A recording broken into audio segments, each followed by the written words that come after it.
And as a refresher for last week's game, which was a wonderful in-person event, you all found your way through the smithy shop.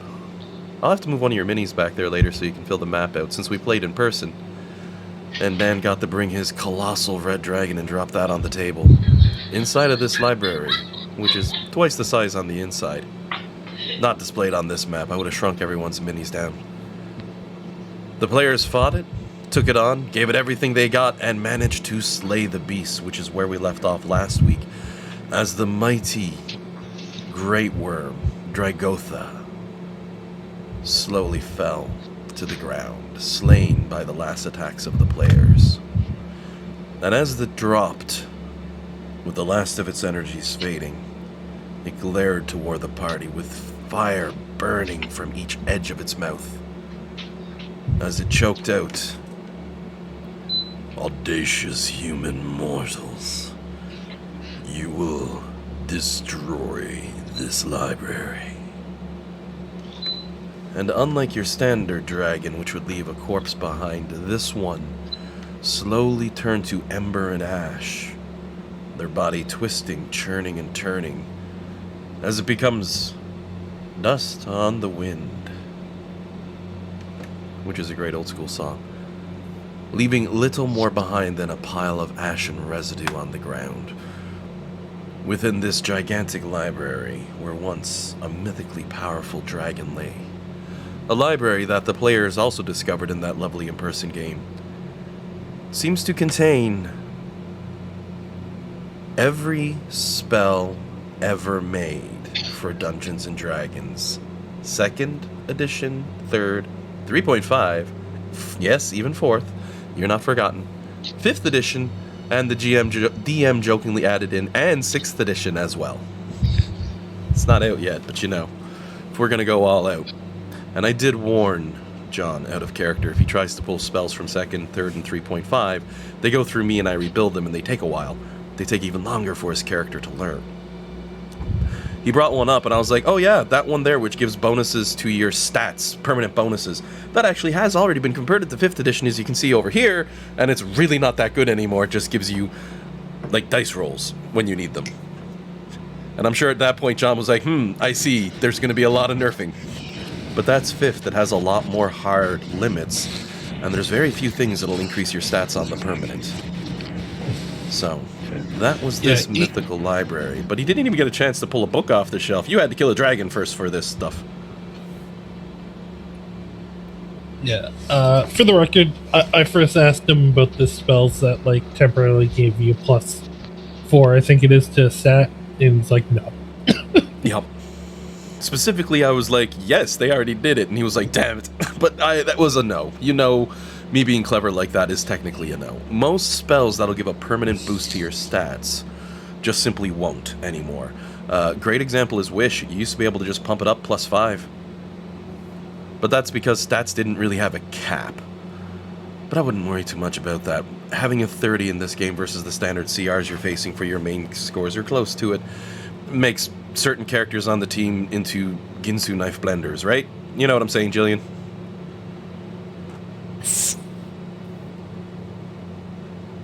There's a time when she gets a brag it up level 20 fighter, 4 attacks, forget the world, she's gonna chop it in half. But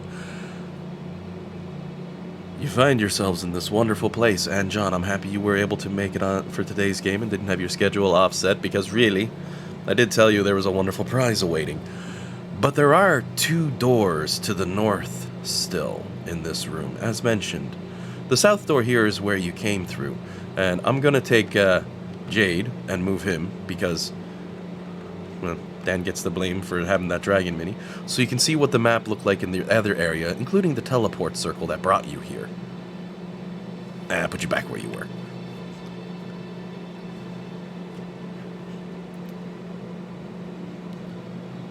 Kamashag's gonna take a moment to land on Alex's shoulder, blink as he looks around. Just then speak inside your head. All right, sometimes I forget, boss. This place looks pretty cool. Oh, wait a second. This is strange.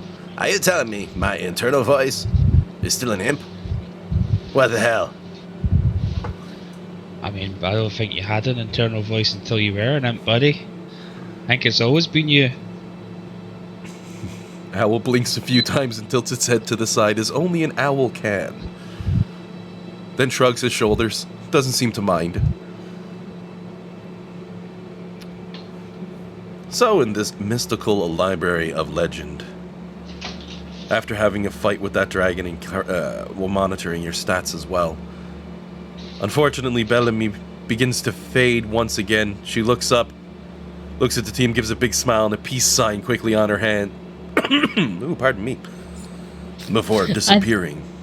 I also think she'd probably say something like, balls, and then just poof. Yes. Thank you, Jillian. Welcome. I was trying to think of a phrase for her to stay going out with, but I actually think that would be spot on perfect. Either that or hot tits. I'm going to go with that one, but you said it. You know. There's certain things I just can't claim. Sure, I might be able to start the game by saying coming with today's temperature it's going to be hot as balls outside, but that's as far as I go. Try to claim the other someone's going to get mad at me, so we're going to see how things go, because yes, with an exclamation, she disappears once again, but she'll be hovering around. You can get that bardic inspiration once per round. I'll roll her in. But for now, you're in the library. I've also unpaused the game. You can feel free to move your minis around to just check the place out, but it's just some fun lighting here and there. The dragon's breathe weapon and attacks, as you remember from last week, did no damage as well to the books or the shelves. His attacks actually went through them, unlike the rest of you, who physically had to interact with the bookshelves and etc. It was a fun time. This was due to the mythical nature of his contract with this room that sustained his draconic life, as he sat upon the greatest magical hoard in existence, but that's technicalities.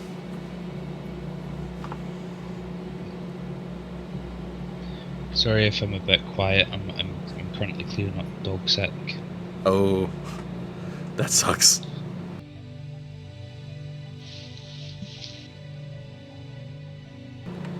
Poor puppy.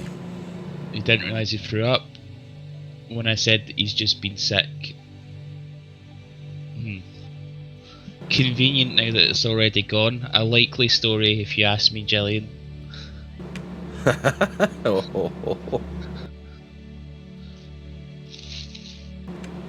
Now there are some nice comfy chairs here with a plush velour made entirely of the purple velvet color, sitting on mahogany desks and oaken legs to give strong base, carved with intricate designs of elven and dwarven scripture, though entirely ornamental.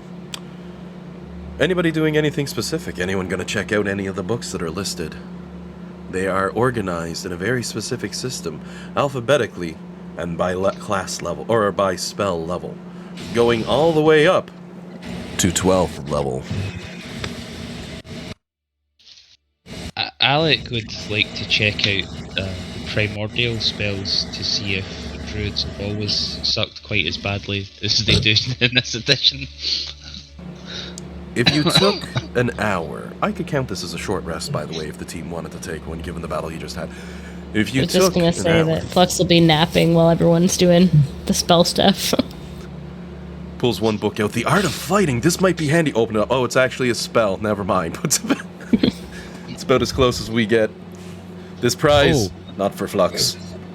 Speaking of the Art of Fighting being a spell, have you seen the new Unearthed Arcana? No, did I just guess on something funky? A wizard can now just straight up summon a fighter. What on earth Arcana is that? The something multiverse thing. I'll get a link for yous. I'd appreciate that. Something like if they spend an 8th level spell slot, they can just summon a fighting spirit thing with multi attack. So as if wizards didn't get enough, they can now just summon another class.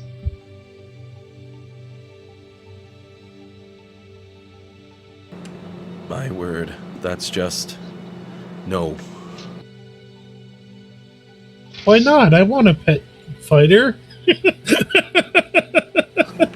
just... I can physically see if we were sitting at a table. I Julian just would twitched. just be glaring.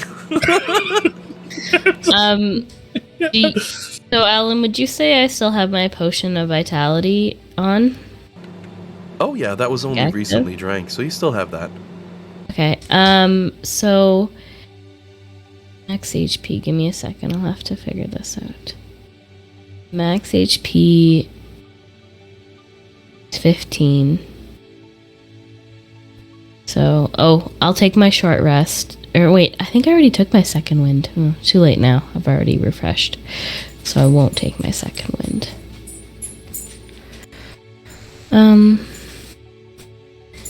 15, 30, 45, 60.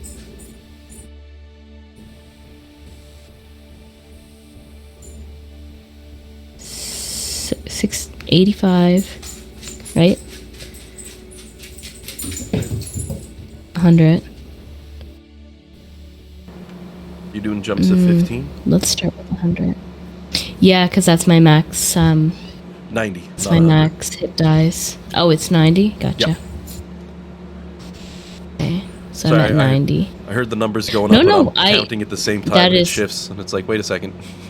I appreciate that very much. Don't worry about that at all. As Dungeon Master, my job is also calculator. I know it. It's a rule. Do you guys have any idea how offended Fergus looks? That I took his stick off him because he was sick? How dare you, you monster!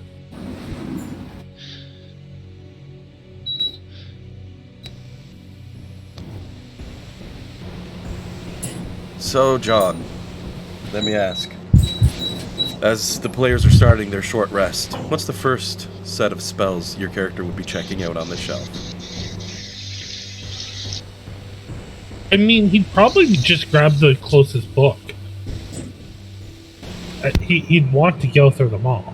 On average, it'd be some random third level spell. And as your character reaches their hand up for the first book, suddenly a guy appears beside you with a name tag saying Kevin, wearing a red shirt and blue pants, and says, "Hi, welcome to Kmart." No, I'm just messing. As you take the book off the shelf, you note the first thing that's interesting is there is a hook at the very top of the book with a blue ethereal chain floating back to where it connects on to the shelf. Though the chain itself doesn't seem to have any length and doesn't seem to interact physically with anything else. As you can take it as far away from there as you want, your character could even go and take a seat with this book. And you know what? Since it's Dungeons & Dragons, since it's iconic, and since it would be near enough your character would see it and probably grab it, yes indeed, it's Fireball. You pull the book for Fireball off the shelf, and as you give a browse through and you open this book up, it initially doesn't start with magical components, but a generic history of the spell, where it was discovered, who figured it out originally, how other people figured it out in time, and it also has continuing versions and advanced multiforms of the spell itself, showing the second level version, or second edition version, 3rd, 3.5, 4th, 5th, 6th.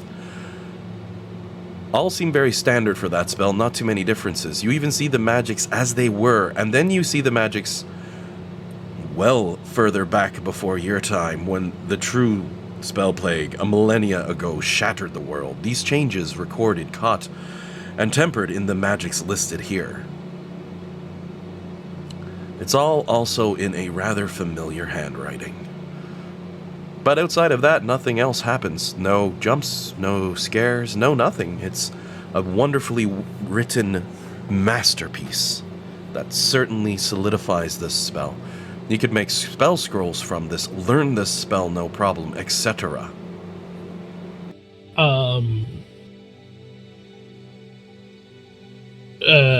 You said it was familiar handwriting? Yep. That'll be old Straken's handwriting, I bet. Is it? Like, can I recognize the handwriting? Indeed, you can. And it is, in fact. And, unlike the Dungeon Master, his handwriting is elegant as can be. You know, there's beautiful uppercase letters to start a regular sentence that's just drafted perfectly. It almost looks like mechanically driven. However, small imperfections here and there in the words would denote instead somebody else who is an incredible calligraphy artist. It comes for a great swordsperson to generally be good with the pen as well.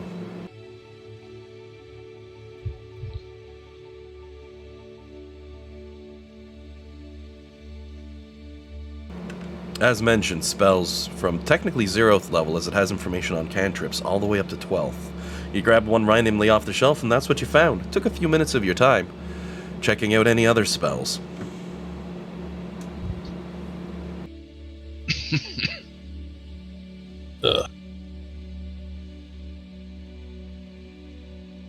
What was the name of that spell?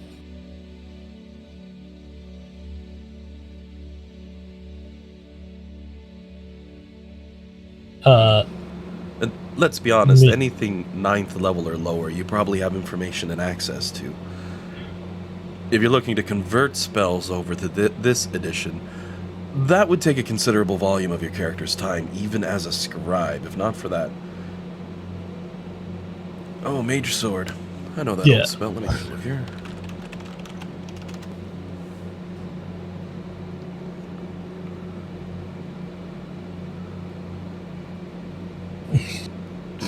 Casting time 1, Invocation, level 7 spell.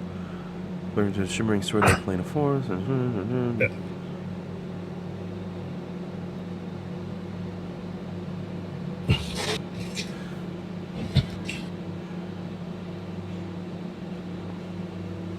Yeah, you could definitely make a spell to convert that one over. However, due to the natures and powers of things, it wouldn't work atypical to the original one. Like the bonuses and all that are going to shift. As well, it's probably will have a slight reduction in the amount of damage it can deal, and it's going to require concentration to keep it going. You can see similarities to how you could advance a spiritual weapon or dancing blade or something of the sort like that. But Mage's Sword could be converted over. It would definitely lose a little bit of that potency that it has because things just don't deal that level of damage. Though you might be able to retain the crit multiplier and crit range at a lower level of damage. There's a counterbalance that could be done. The amount of time it would take to convert any spell? Take a look at the standard time it would take in 5th edition for someone to scribe a spell, and then double it. That's how long it takes your scribe to convert these spells, giving these impeccable notes. If you were any other sorcerer class, it would be 20 times as long. Oh yeah. I mean, you are converting the source and material of magic. It just so happens to be a good thing you can use. So yeah, any spells you're looking to bring over will still take a considerable length of time. And time's always something that you're watching carefully. Yeah, so I don't get to cast it. Alright, fair. Basic idea is you might be able to pull maybe 1 or 2 spells over if you have a long rest and have a book with you. You know what I mean? I mean, it would take like what is it? It's 2 hours per level. Yep. So like all the spells I want, I just can't. You're looking at a full day worth of work, like 28 hours, just to get a level 7 spell over. But that's level 7, and any of the really powerful ones. No. I might be really... Actually, you know, that's a pretty long time. I won't double it on you. That way, if you want to get maybe 1 or 2, you'll be able to. That was always my intent with this, if you wanted to convert old school spells to new. Because, let's be honest, I'm going to have to sit down, look at them, and balance them, and I'll probably screw something up. And then have to fix it later and be like, sorry, John, 2d6 instead of 3d6. And you'll be like, fair. Yeah. No, absolutely. But that sword's probably going to have similar damage. It's just, you know, concentration to keep it going. But instead of doubling, I'll make it regular time. I kind of forgot it was the hourly with the kick-in. So that won't be too bad on you. You're just so used to me going, yeah, I've got them all by now. You're like, 5 minutes, I got the spell copy, guys. We're good. If you see any spells from the 5th edition of Dungeons & Dragons written in these books, however, you can copy them without material component casting. You won't have to spend anything money-wise to copy them. They can be basically copied one-to-one. These aren't spell books. Spell books have been converted, shorthanded, and etc. You have to spend time and money, as you know, playing around with a spell. But this is an encyclopedia on Fireball. You copy that spell right into your own and translate it over. It's a manual. Any spell can be picked from these walls.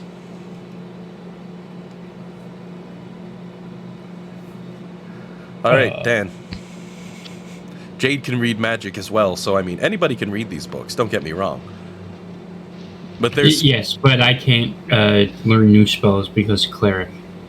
Oh, I only mentioned because it's labeled from 0 to 12 for spell levels, in case Jade wanted to go pilfering or looking at anything. But you did say something, and I want to double check to make sure I'm clear on this. You said that you could use the book to write a scroll? Yep. Essentially, if you can scribe scroll from a spell that you already know, having one of these books is like knowing the spell to be able to create a spell scroll. You just have to have the book with you while you're working on this scroll. And in fact, all the tools for making scrolls and all that can be found at the desks in this room. There's vials with infinite volumes of ink in them, quills that never dry out, etc., etc. Doesn't it take a... John on the last question. How long does it take to make a scroll?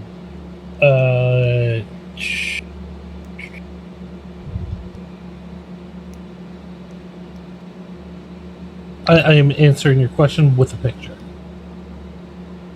Yep, there's a nice little step block for it. Yeah, instead of trying to read it out and make sure you understand, it's easier to just copy paste. What? A day?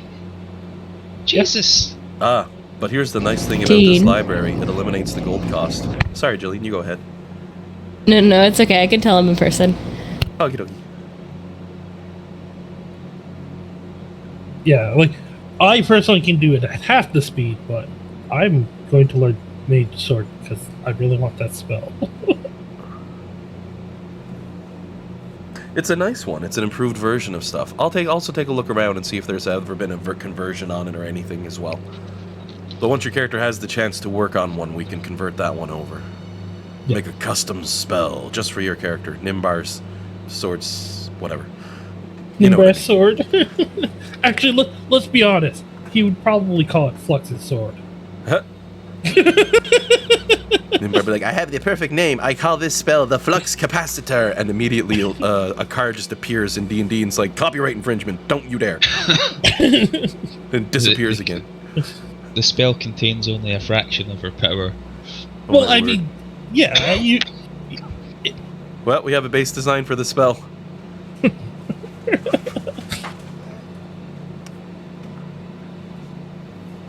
Well, as your players are relaxing.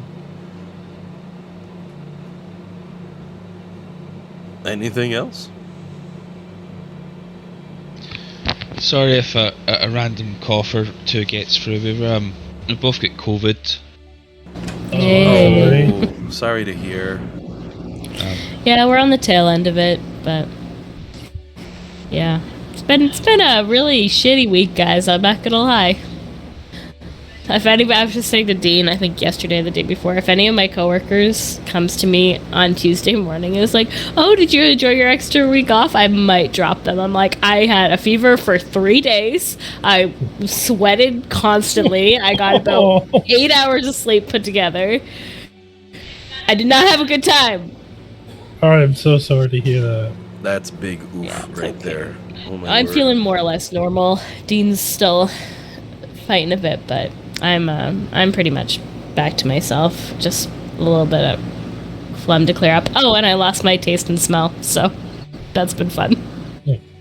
I'm fairly susceptible to throat infections, so it came from me.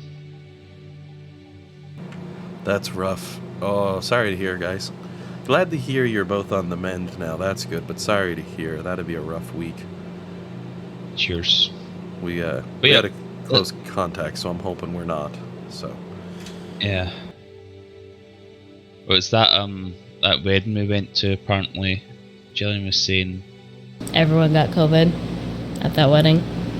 Ugh. Yeah. Well, here's hoping. Best I can do for you is hope, because I think I see it now being used so much and often. The Dungeon Master would be holding up a sign saying, "Thoughts and prayers, Facebook posts for you." That's best I can do. I drop off some chicken soup, but it's a little too late. Yeah, no, we're all right. Thank you, though. Oh my.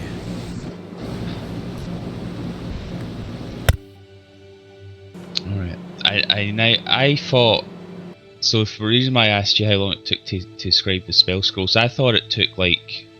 I knew it took a long time, and I didn't realize it was a whole day. Now I see how really powerful the scribe is. Yeah. And it's not a 24-hour day, it's a work day to scribe that, but you're only allowed one work day per day? And for you, John, it's like, what, like an hour or something per spell level? It's half the time. Half? Alright, so you could bang out 2 in a day. Yeah. But the catch is you need the Arcana skills in order to be able to scribe. In order to no longer shame his dad, Alec does indeed have the Arcana skill, but he's also not... I don't think he has the patience to spend an entire day on a scroll. Much like myself. That's why I'm not a programmer. Because I just absolutely not. Oh, right. I would take a moment to resummon the Manifest Mind. I had used that during the fight. Yeah, we dispelled that shit. Had to do that. You had to survive. Yeah. Oh, does who...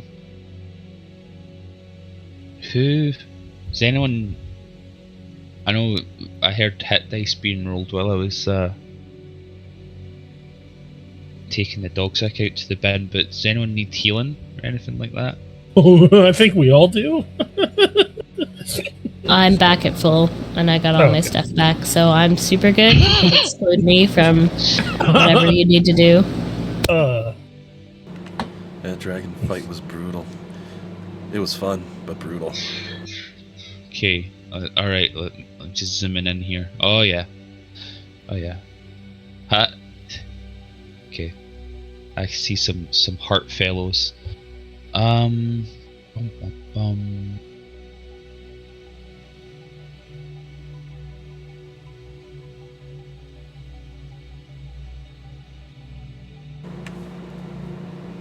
I'm surprised though. I thought John would be all over that 12th level spell. I mean, I would definitely check it out. All 1 spells of it. Yeah. Yeah, like Nimbar plans on moving into the library once we're all done. Oh yeah. But that's the thing to point out. There's 10th level spells and there's 11th level spells. And there's a decent collection of them here. But there's only 1 entry for 12th level spells. Is it? But I only point that out while Dean's doing a bit of healing and while you're looking at what else you can do with your characters. You know, the usual sort of stuff.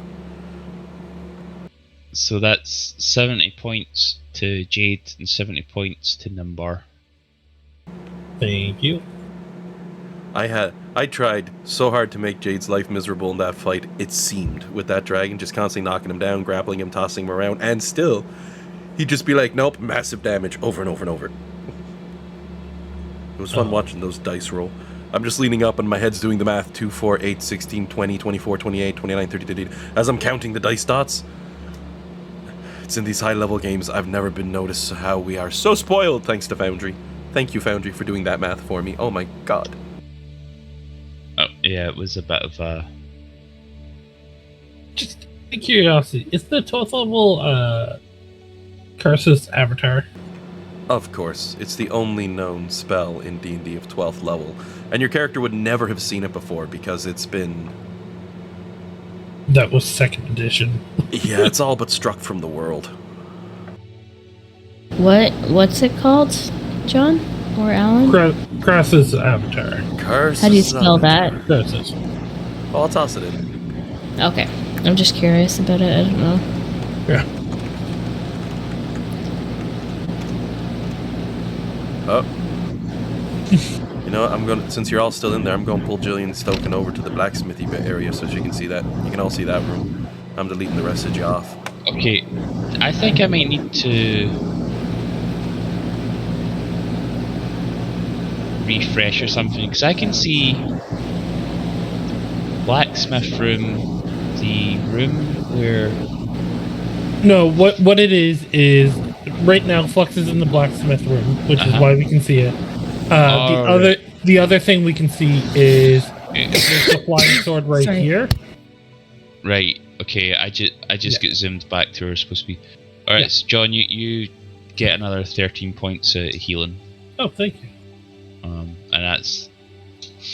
Don't worry, risk any more dice rolls than that, because there was the first one. So let's save them for something. We're taking a short rest, right?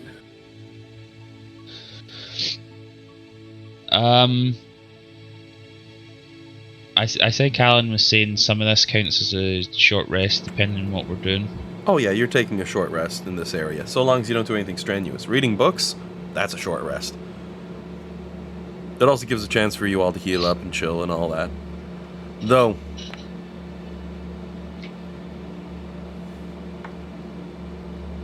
if anyone wants, I can give a full detail of Karsus' avatar. If Nimbar's going to give that one a read. I would, yeah. The spell itself is horrifying and shocking in both its incredible scope and incredible power. So complex that any wizard had to put a stone-filled gizzard of a golden dragon into a mixture of Tarask blood and a 12-headed hydra bile just to enchant one of the material components listed for this horrifying spell. The other requirements continue to go on and on and on. A couple of them you even look over towards Jade like, hey, we got that! We picked a couple of those up in hell! Oh my god, that was not an easy thing to get, my word. Beyond that, the capacity of this note, which notes that it was finished by a people referred to as the Netherese, archwizards from that area, in a year -340 DR. So you know, 1700 years ago, this spell was crafted. By casting this spell, however, it grants a single mortal the most incredible power you could ever imagine. For a brief moment, it would allow the user to pick any god in the pantheon.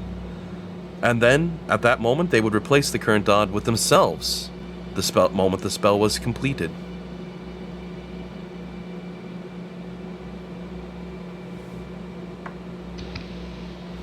The remaining chunk in this book is dedicated to this story and information of when this spell was used and what happened. If you're interested in reading more, please press X, otherwise press the A button to put the book away. X? Karsus himself was an incredible wizard of unrivaled capacity from millennia ago. Decimated with incredible power lust, however. They did the ultimate taboo and created what is possibly the only known 12th level spell. In doing so, they decided to use this incredible ultimate magic to swap themselves with one god in particular. They wanted ultimate power, and it notes in this book that they knew who the strongest of the gods were. Mystra, goddess of magic. Karsus switched places with them, but the result was disastrous. The Netherese, as it now notes, had gigantic floating cities of incredible and unmatched magical and technological prowess. And on that day, they all fell from the sky. Because when he took over the power of magic, the weave was too much for a mortal to handle. They could not govern the flow. They could not manage the power. Karsus himself was immediately destroyed by it, but in the same moment restored Mystra to her power, but it was far too late for the Netherese. The entirety of their society was essentially wiped out. A few of their cities survived, as she caught them as they were high enough in the air when they came down that she was able to land them. But the damage was done and magic was irrevocably changed. Those cities would never be able to fly again, and such a thing thought impossible. There's some notes explaining how certain aspects of them have been lifted and ended up being the basis for Kintyre itself. However, what's more impressive, as you can see, John, the final notations on this spell, which it says no mortal should ever cast, does show incantations and formulations that if you had a 12th level spell slot, you could lift spells up and cast them at 12th level. It's a mind-blowing, altering fact to actually be able to see such a thing, to see someone figuring out. The easiest way to put it, if you were to write your spells down and draw them, they'd be 2-dimensional all the way up to 11th level. But 12th level, it looks like a 3-dimensional drawing on a 2-dimensional plane. It's mind-boggling, but it's right there. Imagine a 12th level wish spell if you had the slots. But that's Karsus' folly, this, as it's called, even though Karsus' avatar is the name of the spell. There's a firm note that no mortal should ever cast this spell, lest you risk everything that you stand for.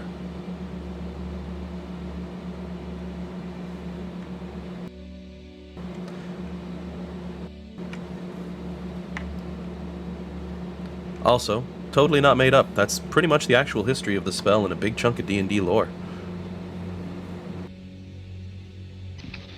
It's possibly the one story Alec might know. It would have been, as his dad would call it, one of the scariest tales he ever told him. And it's entirely 100% true, as your character now comes to know. Whether or not you believed your father, that's one thing. I mean, tall tales of flying cities coming crashing down. 2,000 years ago.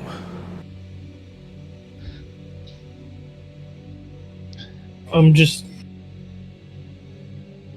Part of Nimbar wants to find a way to cast it so they can steal... oh my god. Oh, name. Oh my. Gargoth? No. Striking Cavor. Sardior's well, power. Sardior's, yeah, that. That's an interesting thing to note. But as you start to mull over that concept, could I possibly... Something comes to mind. The closest thing you'd have to Sardior would be Tiamat. Or possibly even the legendary Bahamut himself. You know, other elder dragons. This spell, as you see looking through it, wouldn't work on them. There's a distinct note between spiritual and material beings. Where the gods fall into one category, the dragons fall into another. A mortal could not steal the power of those material draconic gods with this spell. They seem to exist in a completely different state of being than the standard pantheon of gods, which in itself is an interesting fact to note. Oh, I think I know. This isn't in character. This is the Fizzband stuff, right? Exactly. They expanded. Dragons are the physical manifestation of like the world's power kind of thing. Nimbar could find out some information if he took an extra hour scanning through books and lore in this room, piecing together hidden information about the dragons that they themselves may not be even aware of. I mean, Nimbar is perfectly willing. I'm sure someone is going to drag him out long before he's ready to go. As of right now, I haven't skipped time forward, but we have been puttering around in the roleplay side of things for about half an hour, 45 minutes, so I count that as a short rest at this point. I can add another hour to the timer, and I can give a breakdown that Nimbar discovers as he's going through these books. Meanwhile, you might have Jade like standing by a wall bouncing a ball. You know, the wall bounce comes back to the hand, bounce off floor, off wall, back to hand. Flux might be sharpening a sword. Alec might be complaining about all of the elemental magic not being that good all of throughout D&D. Are you friggin' kidding me? This is... You know what I mean? But if you want, I can throw the clock forward another hour and give you lots of lore. Well, not lots, but core information. Well, the way I see it happening is that we all rest for the hour, and like Nimbar just doesn't move because he's still reading. But I don't know how much longer Alec and Jade would be able to like not have a look at the doors. The doors. Well, that's the thing. You can always move to the north through the doors into the next room. during the second short rest if you're not actually taking a short rest.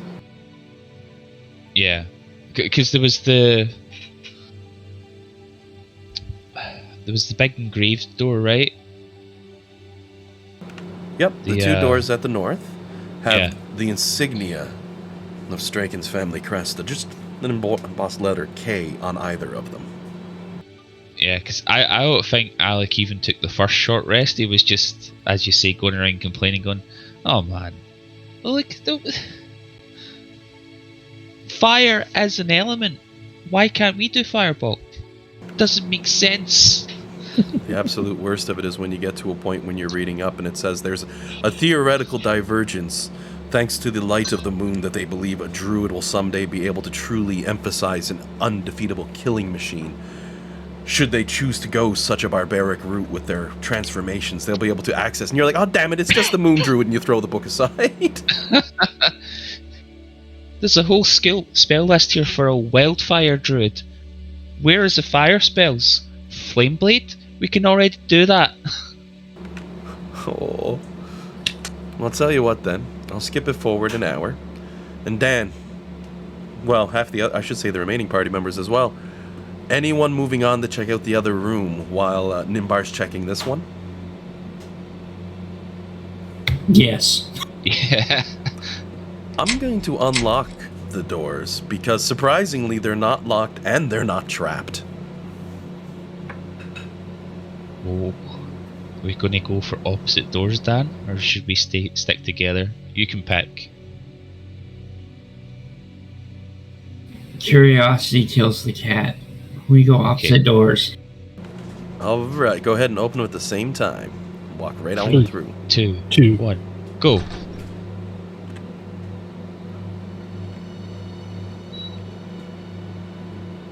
A hallway leads forward. In front of Jade, it splits left and right, and in front of Alec, to the left only. You might be guessing how this is going. I think... I pull out my trusty stick. So I reckon I've seen these tiles. Looking forward, however, I will say you see the walls are lined with trophies.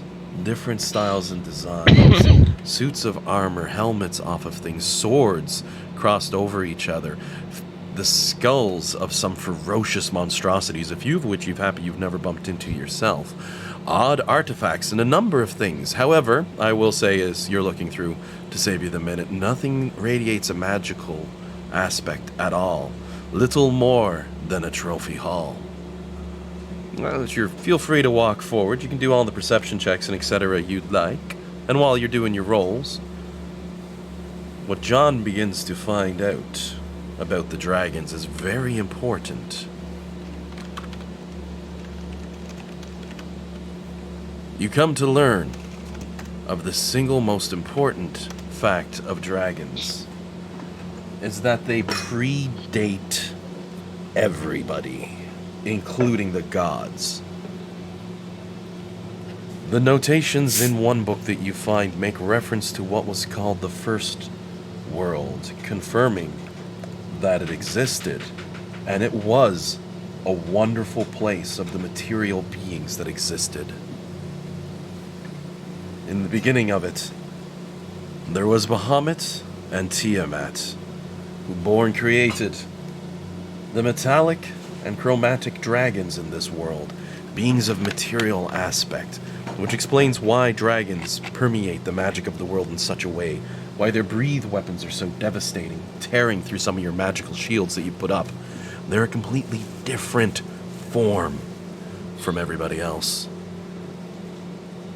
History that you find in other books begins to paint a very bleak story, however.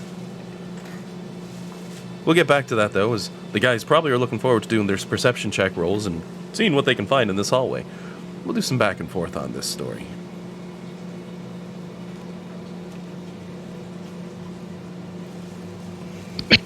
Alec going forward with his stick tapping like, okay, I don't want to roll that perception check, though, but you're going to have to. Sorry, I was just coughing. Alright. So, The stick method has been working for him, so I'm going to do it too. Jade pulls a quarterstaff out of his bag. I'm sure there's one in there. Tap, tap, tap, tap. Probably look over and say, "Oh, hey, Jade."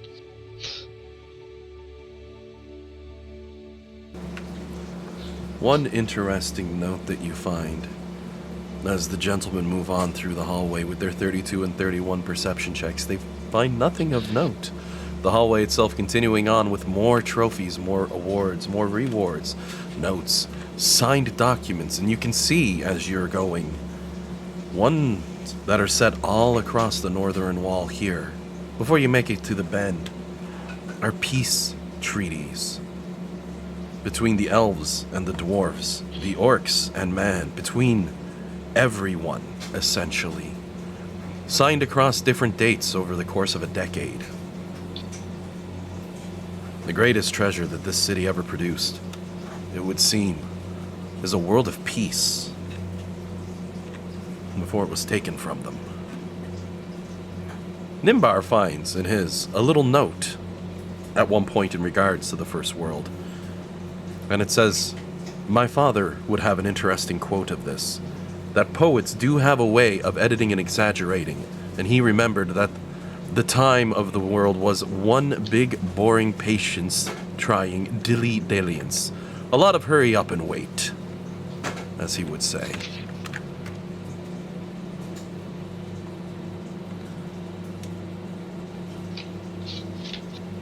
There's also a beautiful poem in there called The Elegy of the First World.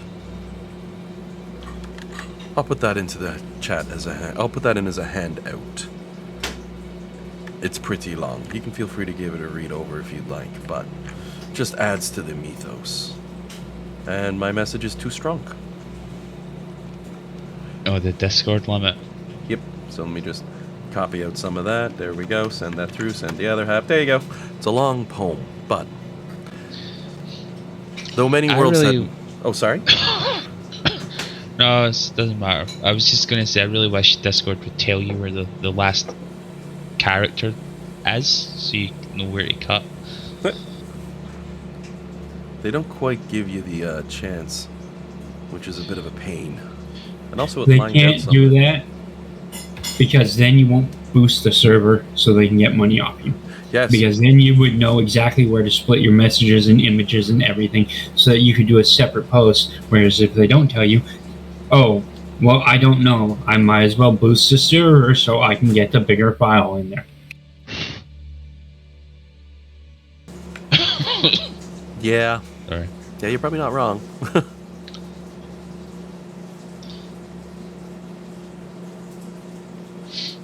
What's very interesting about these notes as well is they actually break down all the theory of dragoncraft that you've heard. One's from a world, Earth, often contradictory, and there's only a few, while your own realm of Toril, the world of the Forgotten Realms settings, makes note they have not always known dragon in their present forms, coming from other issues, but all of these are, in fact, incorrect. It was war that crafted the world beneath your feet. Make no mistake of that. A war that the gods from your world started.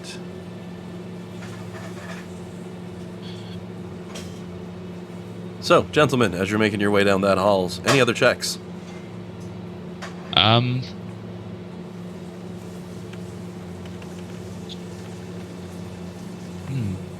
Yeah, well, I'm keeping an eye out for traps. I would also like having a look at the trophies. They're, are they all? How do I phrase this?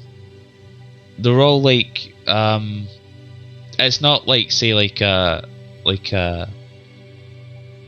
history museum where like there's like trophies belonging to XYZ regiments. Are they all like attributed to Straken?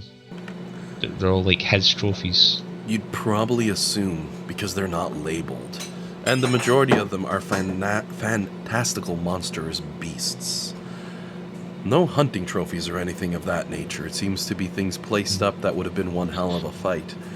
5 heads of a hydra sticking out of one, perfectly preserved, would be a good example.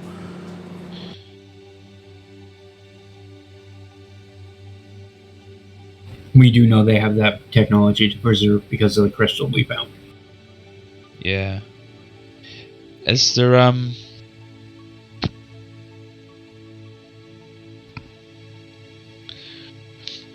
So I had the thought there. It kinda hurt, and now it's quickly running away from me. Is there any? So all the trophies are from this world, like this plane of existence. Is there any, like, was this Straken aware of the multiverse? Did he? Is there any indications that he traveled between them or knew of them? As Nimbar continues to read through the books, he comes down to note that the first world, there were no other worlds.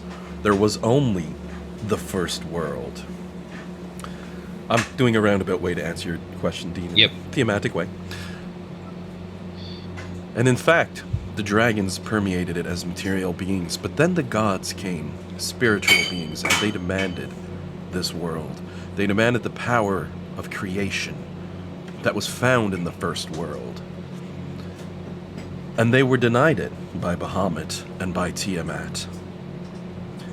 For Bahamut and Tiamat didn't want the change. They liked their world as it was, and they had recently sired a true heir, a powerful god, one incredible dragon made of solid ruby, combining all the powers of both of both Tiamat and Bahamut, and none of their weakness. Something stronger than either of the two combined or on their own could ever be. Sardior, the mighty sapphire dragon, the red beast of serpentine body. His strength alone was enough to hold back the gods as they attacked. Because back then, there was no multiverse, just the one. The trophies, however, as you walk through, are all certainly from one singular zone. There's no direct indication that he may have been aware of the multiverse.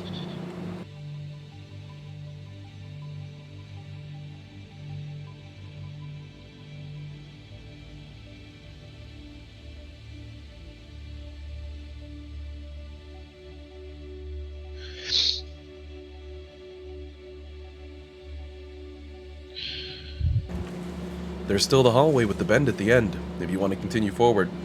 But, Yep. Heading into this area, you'll want to give me a perception check. Sure. Because I know you're actively going with the tick sticks. Makes life easier for everybody.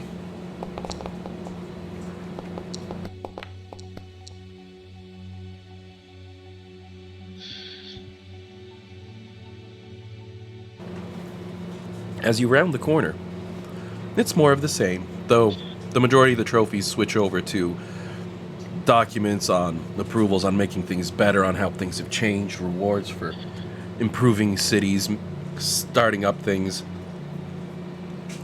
And at the end, basic blueprint on the wall for Kintyre itself. Not enough to draw any information from, but indicating that this is where the path took them to. However, Jade notices something as they're making their way down.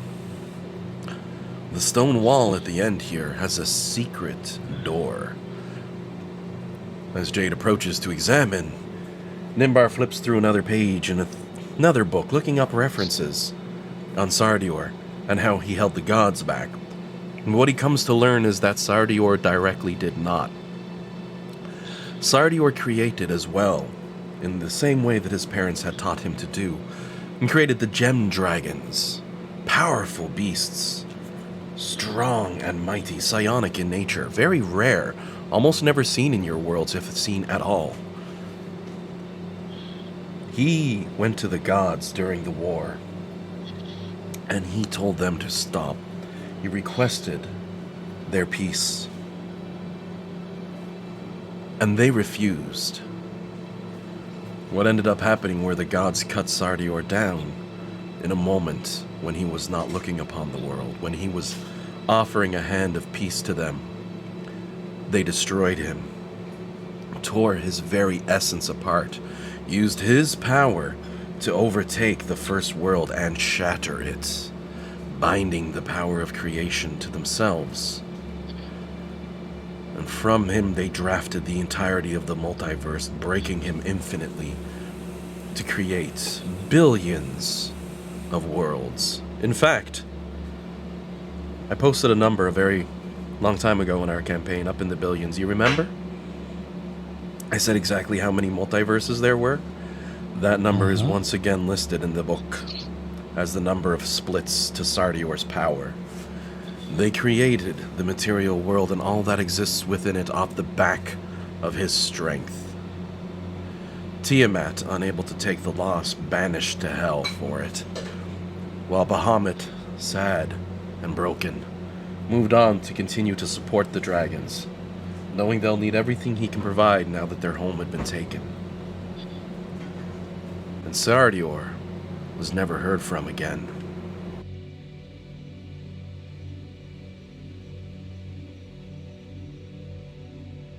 Well, glad I'm not playing a cleric in this campaign, because that would be conflicting. And thus the history of your world, Just a bit. according to Fizban's Treasury of Dragons, and with a little embellishment, because they don't really say exactly what happened to break the worlds like that. But that's what we're going with for this campaign, because everyone needs a backstory and information. So specifically, yes, Straken is aware of the multiverse. They exist because he does. And, going through all of this, let's see if you can unlock secret information.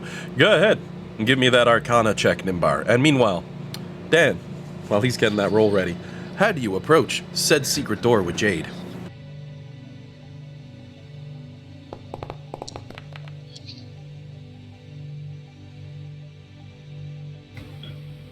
Check for traps first, I guess.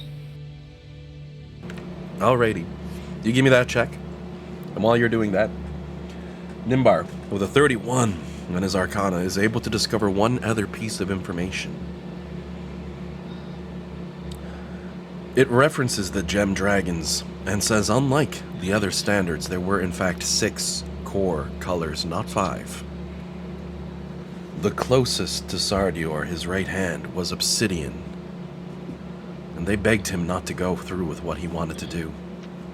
And he should have listened to her, is the last note that's left in regards to the obsidian dragons. The only note on obsidian dragons you can find. Because up until now, as far as your character is concerned, they were the stuff of nightmare legends, dragons of such incredible power and destructive malice that they were banned from all of creation. And it looks like at that moment, when the gods struck down Sardior, would be when the ban took place, leaving only the remaining gem dragons scattered across the world. But now you have warning of a 6th. So, give me that sleight of hand on Jade. And I have no further information to add, unless you're specifically wondering anything for the other one. Rolling stealth because I don't get the +5 big lock thing. Sounds good. Oh, can I give him guidance? Of course.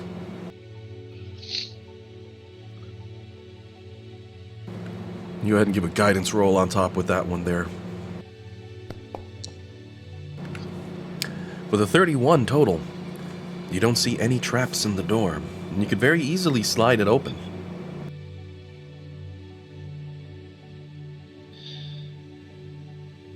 I slide it open. A 10-foot hallway stands between you and one more door. Again, with a large marking, as the DM needs to actually remember to put the wall in. Let me just... 1 second. I'm gonna fix that here. There we go. Ahem. Yep, there we go. That wall, yeah, fix that wall. You can still see the beam of light. I don't care. These things happen. But there's a door at the end of a 10-foot hall. And John, I have nothing else to add as Nimbar has discovered the true way that the world came into existence.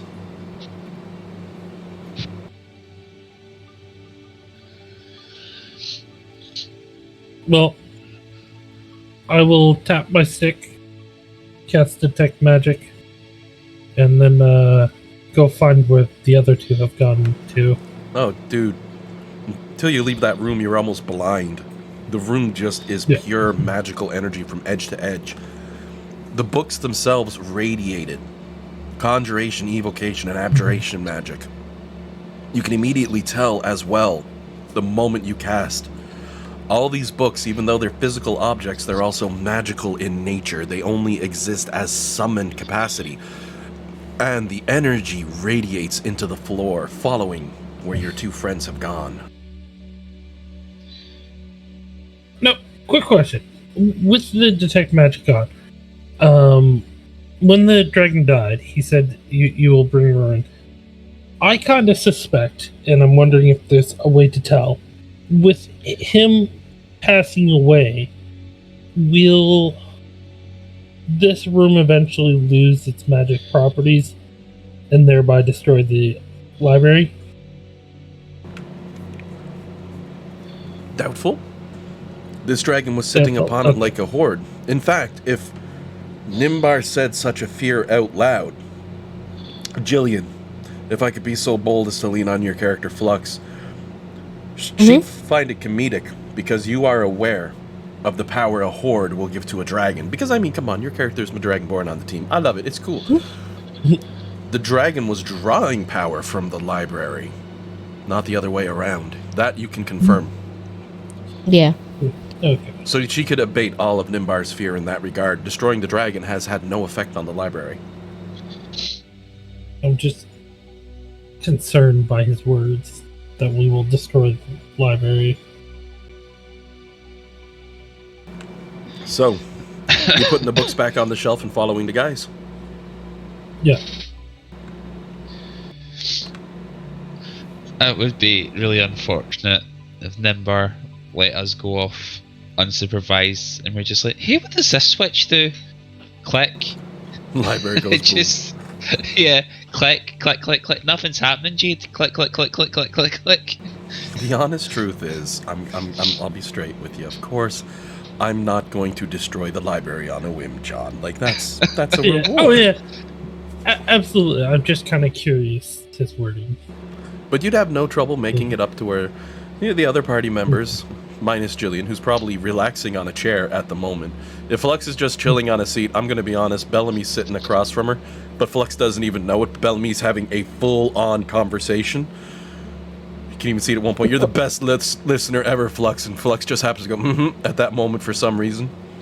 Flux is pulling a Gandalf and sleeping with her eyes open while catching her sword. Oh, yeah.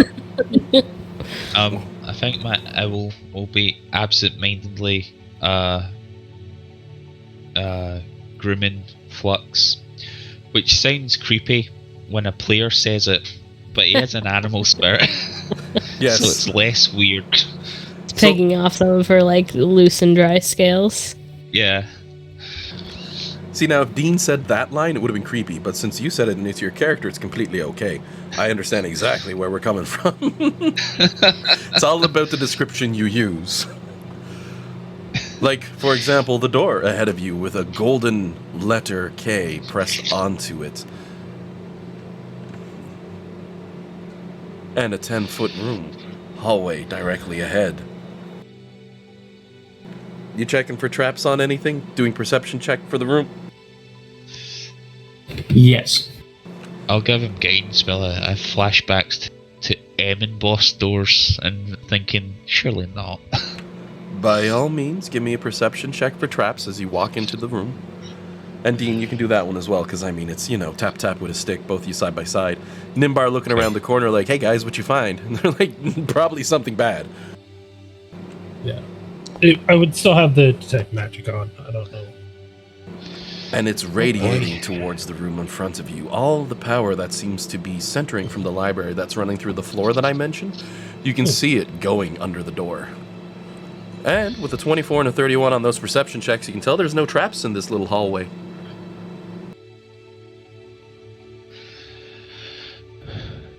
I will check the door for traps. You go ahead, give it a roll. Give him some guidance. Yeah, I love that. I actually had a team ask, can I really give guidance whenever? I'm like, whenever, buddy. That's what it's for. You enjoy. I love it. One of my favorite abilities. 32 on that check. As it appears, the door is not trapped, nor is it locked. And I'm going to tap the unlock button. Though, as you've been warned, it's a 20th level dungeon. It might just have a trap anyway. I can tell that this one didn't, because he's trying to scare you away. You gotta I'm perfectly willing to be wrong. As the think, door... though. Okay. Oh, I'm sorry. Oh, well, you go ahead. I was just gonna say, if there's a group of people that can get past that colossal dragon, surely you'd be like, oh, well, there's no point putting a trap there. Unless it's like a 12th level power word kill. Okay, but hear me out now. If they get past the dragon, then they may think that, oh, we can get past anything. We don't have to worry about it anymore. And then when you go up and you're like, it's just a door, open the door. And then bam, trapped because you got too cocky. I mean, yes. But if I say it, it'll happen to my character and you don't need to worry. You're the healer. You're the one to bring us back. Well, either way, it all comes back. It'll come back to me anyway. So, you know. Well, on a plus Whatever. side for Alec, you might like the look of this room. As Jade walks in casually without triggering anything, as it would seem, you see a beautiful stone throne with a footrest up ahead. The stone itself slightly warm to the touch. You can just see some conjuration magic around that. You guessing someone just put a warm to touch spell on it to keep it a comfy spot, with 2 rock gardens on either side inside of a pool of water, along with plants, shrubbery.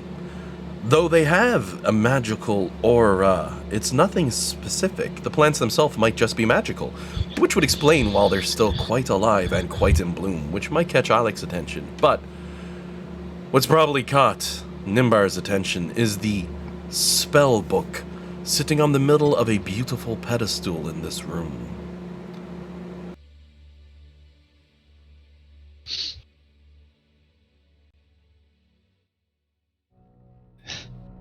Hey, Nimbar, are you interested in that? Oh, he's already there. Yeah. I will pick up the spell book. Without wasting a moment, Nimbar walks up, grabs and picks it up and says, "Saves be damned, we've been lucky walking into this room," and he rolls with it. The handwriting in this spellbook is certainly familiar as you glance through it. Again, definitely property of a certain king by the name of Kavor. But what's really nifty, first and foremost, as you flip through this book, is that it doesn't have a page count, which is to say it's infinite. Flipping through, you see every spell ever made, from 2nd to 6th, just like the library, except they're all in here, every spell denoted and informed, but written with spellbook notation, which, you know, would be a major pain to scry out. It would take much longer than the books in the library and cost much more effort as well, but they're all here in one convenient tome. And Nimbar would stop as he pulls the chain, the blue ethereal chain tied to it that funnels down into the platform beneath it and into the floor as you come to an immediate realization. Since you have detect magic going, you can see how the flow works, and since of your high arcana check earlier, you would know. If you remove this book, all the magic in the library will cease to be.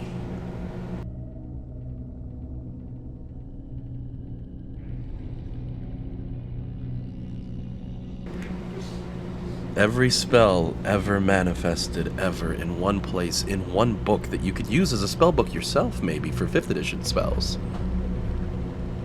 But if you take it as your own, it will cost you the library.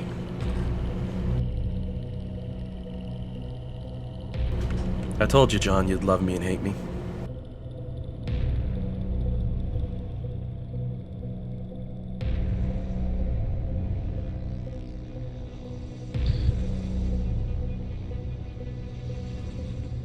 So just to summarize, make sure I understand. I get the choice between every 5th level spell at the cost of never being able to return to the library, or I can leave this here, have access to the library when we come back, can get to this location. Exactly. The book is basically the Clip Notes version of the library. Every spell is in there as well, but it would take considerably more effort to translate it out from the book. You don't have the advantage of having the full history and detailed knowledge of the spell written out. In fact, that information will be lost forever if you pick the book up as well. But this is a spell book, and if you attune to it, you would have access to every 5th edition spell. You could just freely prep them all, no problem. You could even copy them out and make others, and in time convert spells from older editions to the new, but it would take you a lot more work, and it would cost a lot more, because you don't have the advantage of an encyclopedic breakdown for every spell. What happened here is someone placed this book here to create the library and then started writing every book in there. Decades of work by a singular person. The greatest library ever made, or the greatest spellbook ever made, can only have one. Well, unless you leave the book here and come back to just this book. I mean, but you know what? You can only have one. Yeah.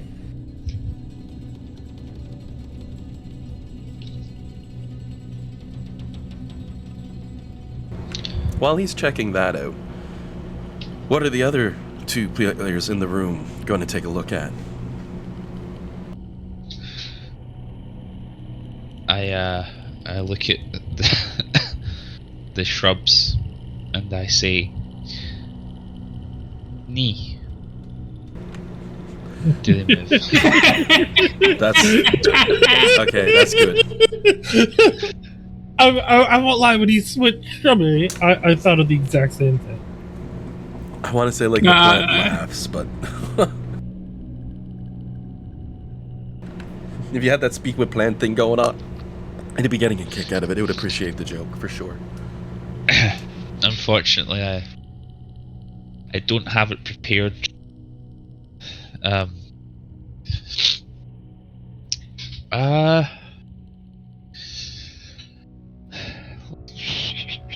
don't know. I guess I'll just be like looking at looking at the plants and running my hand through the water and stuff like that. Having a look at just having a general look around. The water itself is cool to the touch, and the magical rock in the pond seems to be supplying continual water while the rest of it flows away, creating an eternal focus of fresh water. A powerful spell, but quite unbreakable. Ba-dum-bum.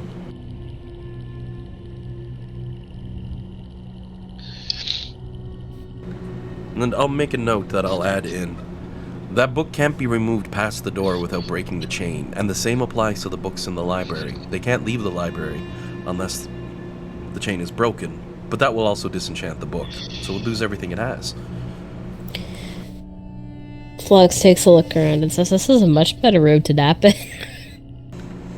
The stone throne is warm, as mentioned. If anybody wants to grab a seat, Flux could always grab first dibs and be like, "I'm taking a nap." Or the DM's trying to trap you, one or the other. Oh, I'm sure you're trying to trap me, but I think I'm gonna go sit in it anyway. Despite the fact that it's made out of stone, as Flux sits in there, the other party members might think for a moment, "Oh god, how heavy's her armor?" The cushioning of the seat, though stone, curves to conform to you in a very magically comfortable way as you lean back and enjoy a rather nice warm seat. Not too hot, in fact it adjusts to keep a good temperature for the body. Not that it matters too heavily much if you're wearing that hazmat armor, of course, but it's a comfortable seat. Flux. Yes. Does Siri have any thoughts in this room? I double tap my visor. Hello? As you're leaning up an arm and tapping the visor like, hey Siri, apparently you push something on the chair. The back of it suddenly begins to rumble and grumble, and what might alarm Flux for a moment probably quickly changes to enjoyment as, yep, it's a massage chair. Nice. Guys. Forget what Siri has to say. This is a massage chair. It just points this one out as Straken's private chambers.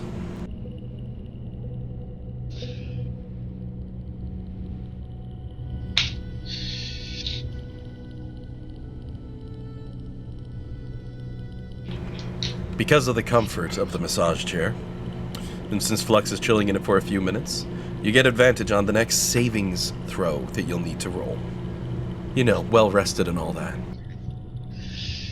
Oh, fancy.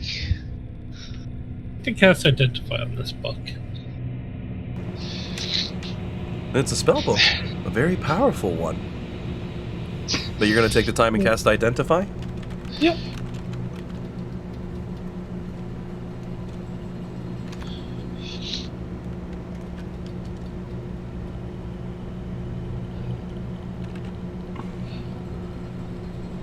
What in the hell's gone wrong with my keyboard?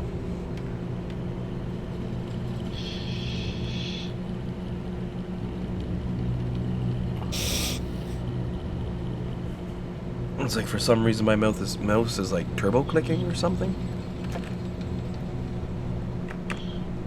DS. I mean SD, but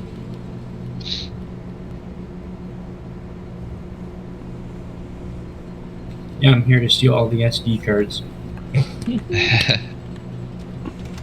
Somehow my enter key seems to be stuck on auto fire. Just give me a half a moment here. Well, that's... Alright, technical problems fixed. We are good to go. And there was a question that came up that was asked. Oh right, John, you're casting Identify on the book, right? I am.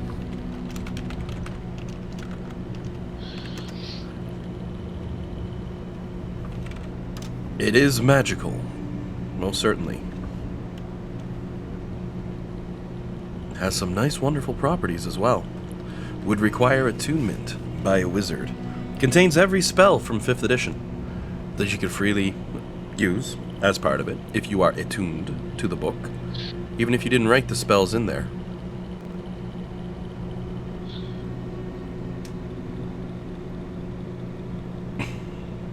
Okay. And give me one moment, I'm just reloading my magical item index for it because thanks to my enter button hammering, everything closed. Okay, yeah.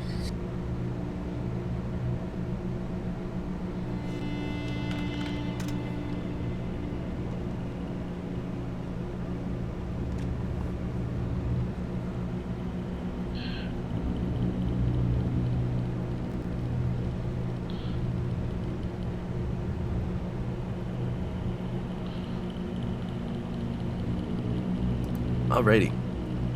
So, magical features on the book are pretty straightforward.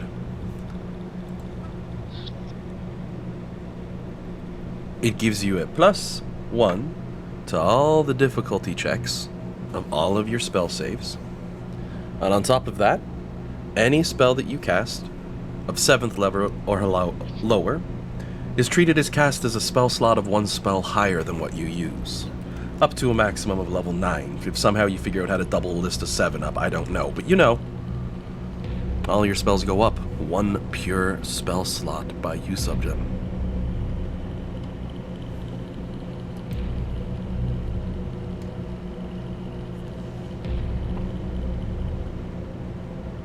That's pretty much it for the features of the book, besides containing every spell ever written, and charging your spells that are cast free 1 slot up.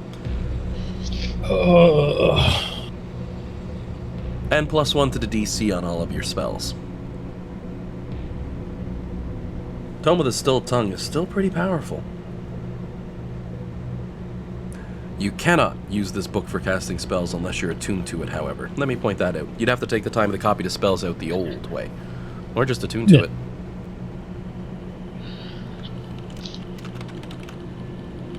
Just so I'm clear, I am correct in assuming that I can cast any 5th edition spell. Yes. Yeah. I still would have to copy. I could use this to copy out previous editions at an increased time. Exactly.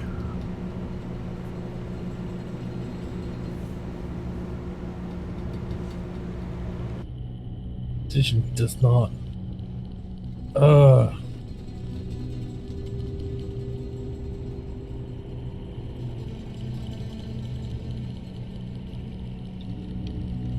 I have a 26 spell DC.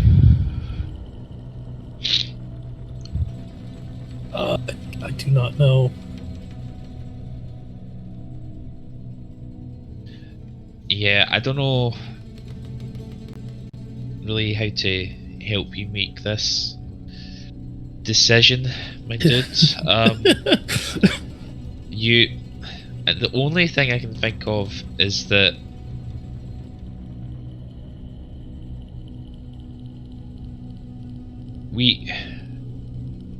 we're planning on using this city as a weapon.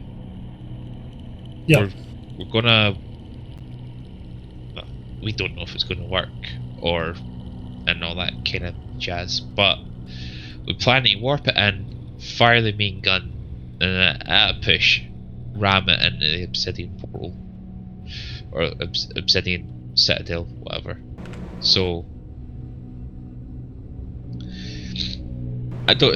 The library might protect the books from that, might not. Who knows? Oh, there is also to make that book a little more tempting. You can use it as a spellcasting focus component for any spell of 7th level or lower and not require any materials for those spells at all once per day. For any of the hard spells that actually have a heavy material cost, it wouldn't be covered by spell components.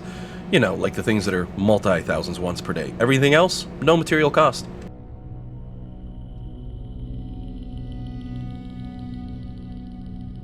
Can I tell how long copying old spells would take from the book? A very long time. You're talking at least 5 times the base time. Not long considering your character's lifespan, but in general, a very long time.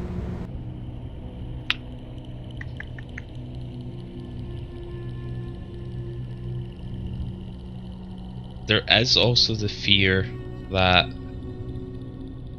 the deal we've made with what's his fuck? Gargoth? Yeah, is that he's gonna yeet us out of hell as soon as we get Avernus back. There's every chance that he's going to try and keep this place if we take it to Avernus.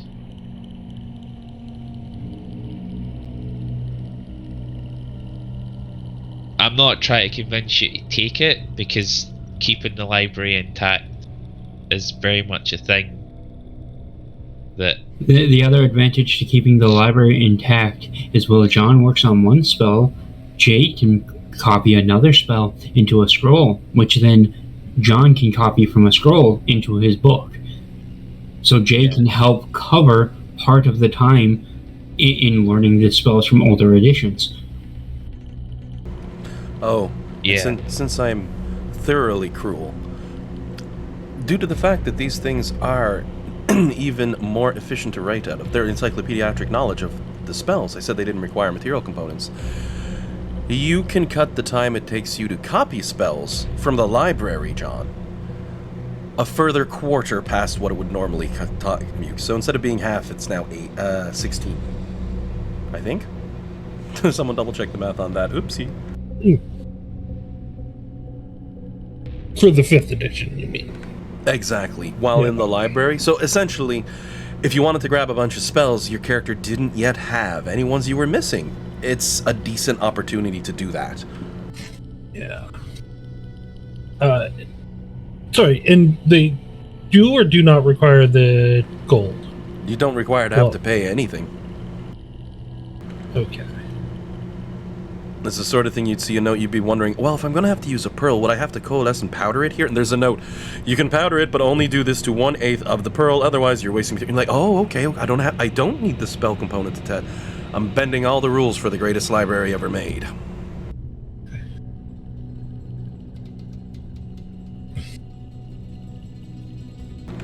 But, I mean, it's a chance for you to shuffle in the last couple spells you don't have on your character yet, or get a book with all of them at a severe cost. So, it is 12 o'clock on the nose.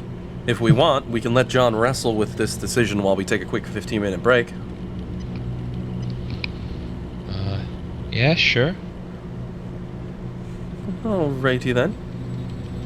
Well, everyone, we'll take a quick 15 while John decides what he's gonna do.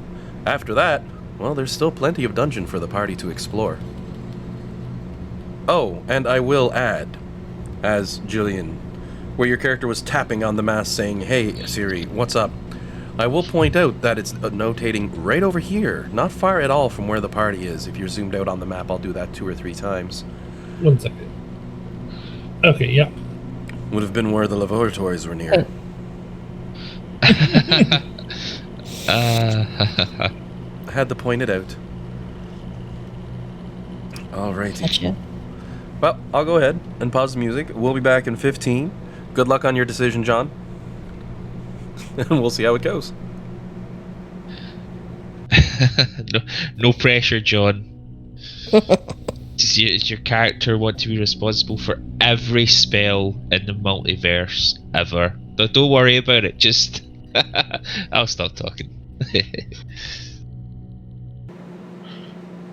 But John, you were saying that you were making a decision with Nimbar. So Nimbar's kind of come to a decision. What he's going to do is continue on for now, as I don't think we're up for long rest soon. But he'd like to spend the next long rest in the library, so that way he could spend that time copying the 5th edition spells, because it's going to take him about 6 hours, just under. And then he'll remove the point of he'll get a point of exhaustion, but we have push and vitality to get rid of that. And I think greater restoration as well will as well, so... Yeah. But you won't be able to recover any of your spells and stuff, though. For my spells, I'm not that bad off, because during the fight I mostly use the staff. And then I can take a short rest, use my arcane recover to get back a few of the other ones that I'm missing later on throughout the day. Alright, no worries.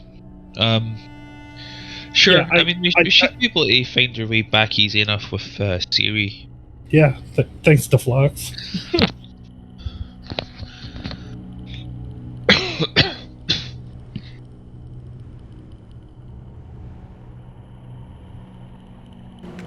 Well then, leaving it all behind and leaving the library intact, you're going to make your way out?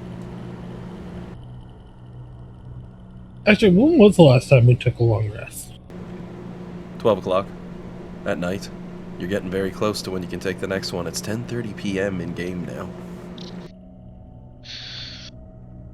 I gotta say, that's my favorite mod, is that clock. Oh my god, does it add a nice level.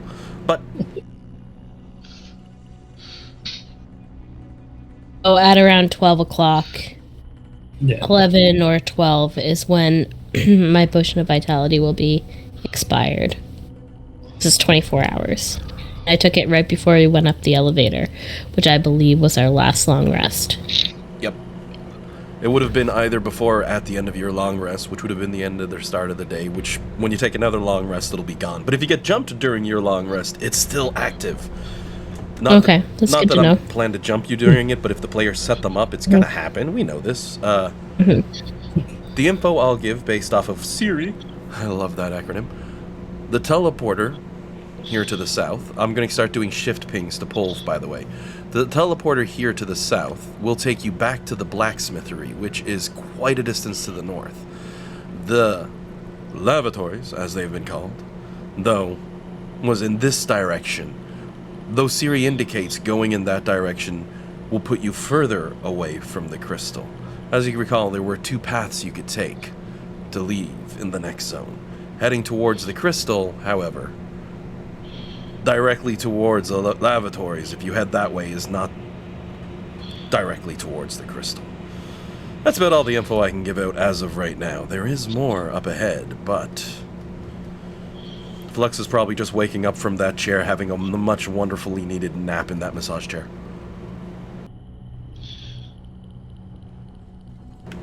It's like sometimes when you're leaving the gym and they have those nice massage chairs at the end, you got that one person who went all out and they're just laying back happily like, Well, that's pretty much Flux for this long rest, or short rest.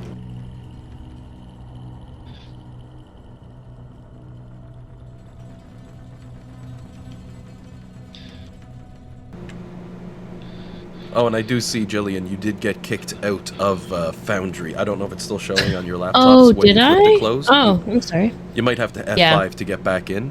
I'll get your mini moved I can do that. for wherever you need to go for Thanks. the first bit. Yeah, there's no indication on this screen that I got kicked out, so I'll just hit refresh. Yep, I know where you closed the lid. I kind of realized I looked down. I don't see your character. So, I figured it kicked you and it didn't tell you. Alright. But yeah, Flux got the comfy set. Gives her advantage on her next savings throw, whatever it is. So, where are we thinking, guys?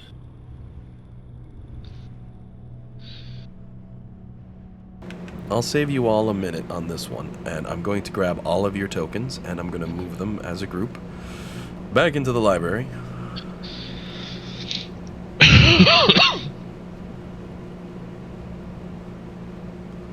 Because that's a little twisty-turny corner. Yeah. For the sake of seeing what's going on, this is essentially what the party's seen so far.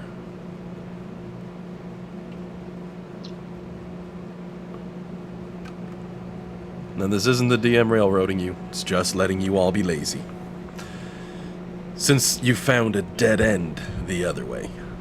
And let's not forget at Bellamy, she's coming along too, but none of you can see her because she's invisible. Right. Right, so...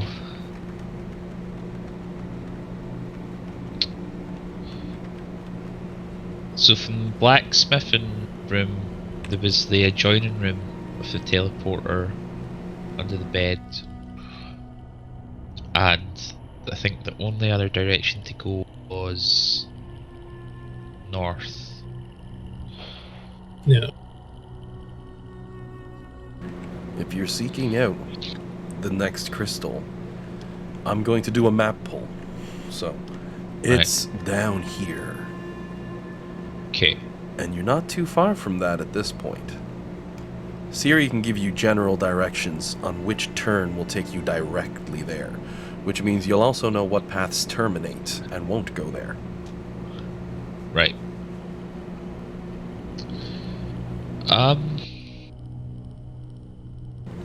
Mind you have to actively ask which way, essentially, to find out. I'd rather leave some air of fun to it, you know. But if you ask, you'll find out if left or right will take you there quickest. By the way, Fergus just dropped his bone on my foot, Dean. Rude. Fergus, a good puppy. He's on his bed now. He's not allowed on the couch right now. Push him off. Sometimes he's a bit of an asshole. He's really a lot of the time an asshole. It's he'll be annoyed that you're not paying attention to him, but then as soon as you try to, he runs away. It makes no sense. Well, it's playtime. I don't know, John. He wouldn't lay next to me when I was really ill. He'd lay next to Jillian. I don't know if I'll get over that kind of betrayal. That's Oh. deep betrayal, to be fair. Dog's like, I can only choose one to survive. Jillian. Because he didn't have to choose though, because Jillian was really bad and I was okayish, and then I was really bad and Jillian was okayish. So You just still snuggle up like, nope, I made my choice and she's doing good now. yeah. I have used my healing powers on her.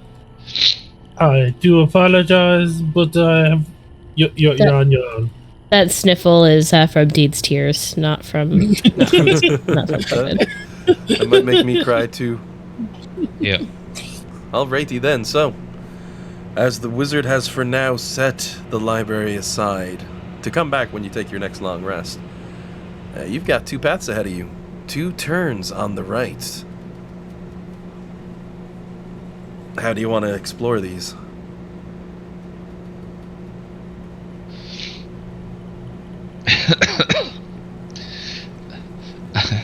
Alec pulls out a stick and waves it at the group. There's Should we- also the should- Manifest Mind. That was resummoned. Yeah. Well, that the manifest mind's good for giving us the layout, but Oh yeah. it can't. It can't carry a tune, let alone a stick. Yeah.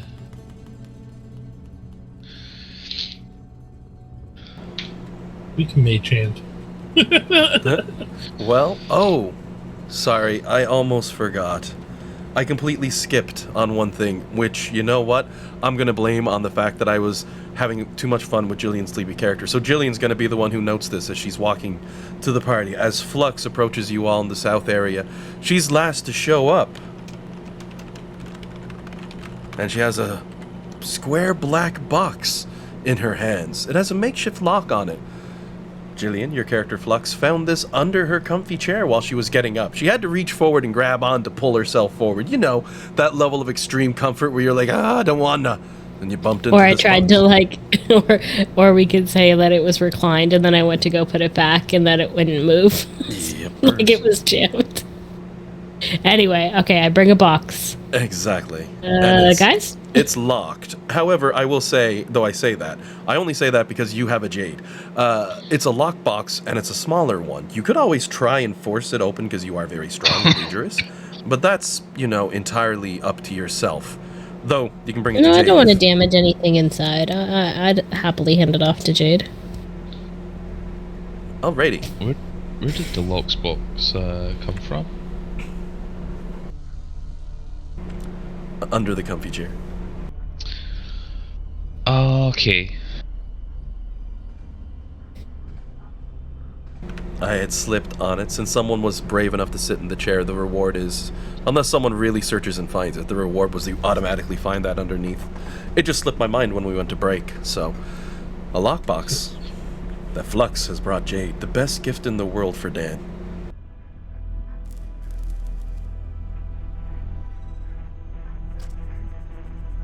I'll give him guidance, but I think he gets all Damn it!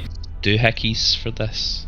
I said a bunch of stuff and then my mic was muted. I forgot to have a hard mute. No. No wonder you were quiet when there was a lockbox around. I was like, Damn. eh? Really chill about this. So what did you say? God damn it! I forgot I had a hard mute on my mic. Yeah. Oh. Yes. I will add, the lockbox doesn't have a magical lock, so you get your full prowess if you want to try to unlock it. Or check Yeah, for traps, yeah. or, you know, the You were talking about the big comfy chair, and I'm like, oh, you mean the big comfy couch? Oh. And then I'm like, why is no one making reference to that? I'm pretty sure we're all old enough to know what that is. Damn right, We're we love right the just big that comfy much couch. older than everyone. We love the big comfy couch. Ah, I just got flashbacks I- to being a little yeah. kid. I really loved it too when I was a kid. I don't know what this is. Why are you like this? Canadian children TV shows, don't worry. I know, but I was just trying to give him a hard time. Why would you bail him out? Well, Anyways, let's pick a lock. And you If said you'd be you like- gave me guidance? and let's be honest, if Dean was like, you guys know Captain Kangaroo, we all be like, who? You guys all know who Dotaman is, right? Yes, of course. Dotaman. Tractor, I guess fine. No? Yeah? Look, I think we all watched Inspector Gadget as a kid, but that might be about it. And Scooby-Doo. You don't know the Gaelic TV show, Dotaman? Oh my word. Definitely Well, I mean, not. Chance Allen might, given what part of Nova Scotia you're from, but... Dude, there's an acronym, TFC, because you know that means 3 effing channels, right? That's people who are on antenna picking them up. Up where I was from, I was so rural, we only had 2. TFC for us meant 2 effing channels. It sucked. CBC and CTV, that's all we got until we got satellite dish. Oh, buddy. Oh my. Alrighty, so, Dan, sorry. You've got a lockbox. And you got keys to the kingdom. And a 42 for unlocking on it? Yep. Well, you kind of feel bad for this lockbox. You ever get one of those lockboxes, but it's got the airport luggage lock on it? You know, the one if you put a paperclip and twist, it just opens? Oh, so it's a Mastercraft lock. At best. No. No. Have you ever watched how easy it is to pick those? Oh, so easy. You get a nice dense one, but no, they're, fairly easy. I've seen YouTube videos, and I'm like, I'd like to learn how to do that, but then my neighbors would be staring at me weird with that package showing up. They'd be like, what's that for, buddy? And I'm like, I thought it'd be fun to learn. They'd be like, why? I just stare at them. You got a nice garage. Lockpicking is super fun. My back in Scotland when my buddy bought a new house, he instantly changed the locks, which I really should do, but he got those the weird dotted keys that are super secure, and he had a set of lockpicks in this lock setup for practicing picking it. And one day we were playing RPGs, playing his RPG game. It was his own one, Future World. But I was just sitting there, rake the lock. Oh, it's cool. Try and pick it. Oh, it's cool. I was like, this is so much fun. He's like, yeah, most doors are like that. And I'm like, that's just not good, that's it. Nope. Oh, enough time and effort and skill. The regular locks are easy. Deadbolts are a little more tricky due to the weight, but... Yeah, but let's face it, almost every house here has a big glass sliding door, so if someone's in, it's not going to be the locks that stop them, is it? Oh, and some homes are just designed as just insulation with covering. Oh my word, a carpet cutter, you're inside, but... Alrighty. Dan's proving this with his character Jade too, as he drops that lock like it ain't nothing. Poor Mastercraft written across the side of the lock now, because that's just... The dish is unlocked, though. You just popping it open, Dan? Yep. As you open this box, you notice it's set up lengthwise. And since, we're all old enough I can say it, it looks like it's set up for stacking cassette tapes from top to bottom for the way it's lined up. Except what you see in each spot, and there's 10 of them total, are sets of stones slid into each one, except one is missing from it. Do you pick up a pair of the stones to examine any of them? Yes.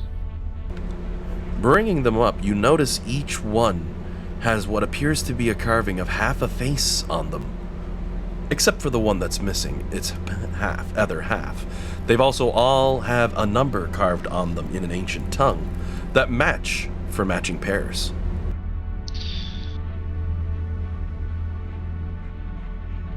Are they magic? Oh yeah, they're unique with magical energy. Your character's got them attached on. A wondrous item, a rather interesting one. It wouldn't take too long for one of you to at least. Everyone give me a D20 roll off and see who's the person to recognize it as a character. Whoever rolls highest wins. Not me. You don't know. Dean still has to roll. Oh, it looks like it's Flux so far. It is Flux. Oh, for a second I thought Jake got the 20. It would have been something. What happens now is a good 10 minutes of your characters chatting over what they are. Oh, well, it's obviously a flute whistle. Oh, it's this, it's that, it's magic. Oh, it's a drinking holding unit thing. You can throw it in with a little bit of sand and it won't solidify. No, I think that's actually brown sugar. No, yeah. Flux, meanwhile, picks one up and brings it up towards the side of her head, holds the other one up towards, oh, let's say Jade. As she speaks into it and Jade hears it from his as she says, they're called sending stones. We can communicate with them at long distance. Bringing it down like, you're surprised nobody else has ever heard of it. Or, Jillian, if you have a fun joke, you can run with it. Essentially, that's how they work. Sending stones. And your character would know what they are. They always come in pairs. Smooth, delicately carved to match each other, so they were easily recognizable. Essentially, they work to cast a sending spell between either of them. But yes, Flux recognizes them. You got a good reason for how Flux would have come into contact with these, Jillian? Some random fact you can think of? Yeah, we would have had to have them in, like, when I was in the military. Like, that was our communication device. Like, we used them like walkie-talkies. Everyone trained on how to use them, not just one person. The Canadian way. I mean, the Dragonborn way. Yeah. I like that. That's so a you good one. said there's spaces for 6, but one's missing. 10, actually. 10 matched pairs. 10. One is missing its matched pair. So we could theoretically talk into it and see if someone's got the other one.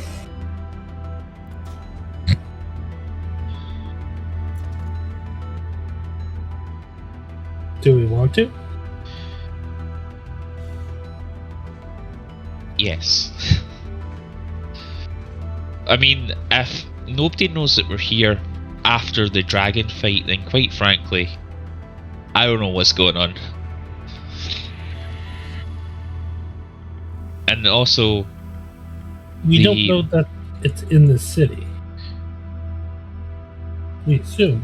well, this is basically its own plane, right? So like its own demi-plane. The sending spell only works on the same plane of existence, as far as I'm aware. So, The other interesting note is telepathy, telekinetics, features, and all those sort of powers generally don't work here past the walls.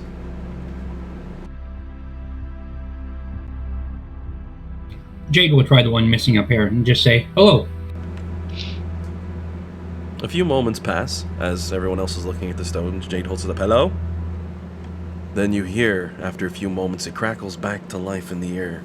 As you hear a voice, a familiar voice, suddenly respond. Jade? Jade, is that you? As you hear on the other side of the line, a rather familiar angel friend of yours, presently in mortal form. Zariel herself responds. Hey guys, I got Zariel on the other line.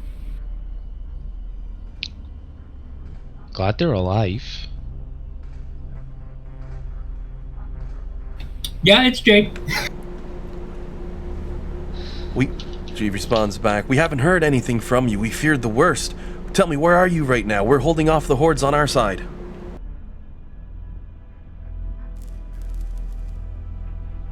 She wants to know where we're at. So how specific should I get? Or should I just say in the city of Kintyre? Yeah, I think just it's saying, you know, we're in the city, making our way through it. It's hard to say how. Like, I mean, it's even for us, it's hard to say how close we are to finding out what's what here. Alright, I'll reply with we're in the city of Kintyre trying to activate the stones.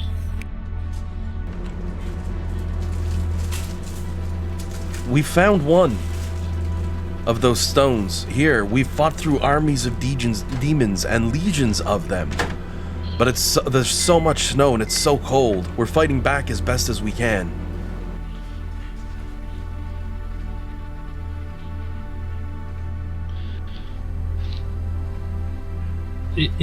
Are they able to turn it on?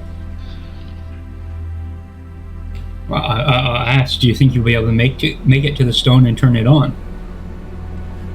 The conversation goes back and forth with Zariel a little bit like this, but the DM will give you the overtones at this point. As she clarifies, they're already near where the crystal is. They've been there, and they were jumped.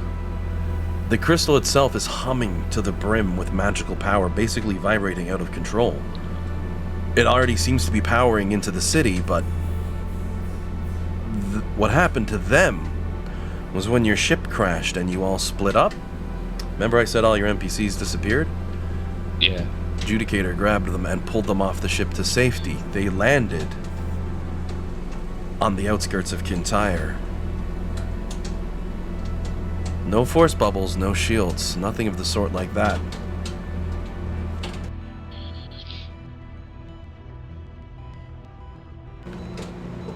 It would seem a portion of the city is presently outside the barrier. And that's where your other companions ended up, fighting through the legions of devils that attempt to break through Kintyre.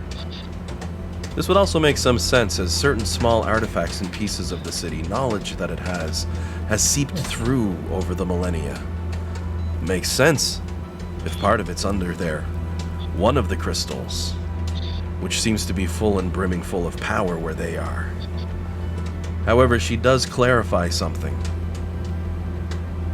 That there was what appears to be some form of a rod that was connecting it to the ground, but it's completely decimated and destroyed. Magic also doesn't seem to work around it, and all those sort of other goodies as well. In fact, she makes point that they appear to float around this crystal as if gravity's not a thing. You know, another strange area, strange situation.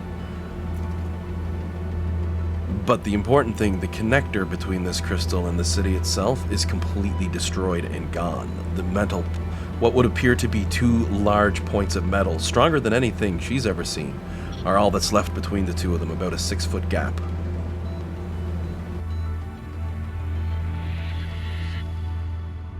So there's no restoring that one. Unfortunately not. Because as you saw from the other crystal, the sheer volume of power that went through it. Fortunately, Jillian didn't touch it, but the DM implied, 20d6 force and 20d6 lightning damage all at once. One powerful metal joint going from one to the other to carry the brunt of the power. That crystal, wherever they had completely disconnected, that section of Kintyre's underbelly, completely disconnected.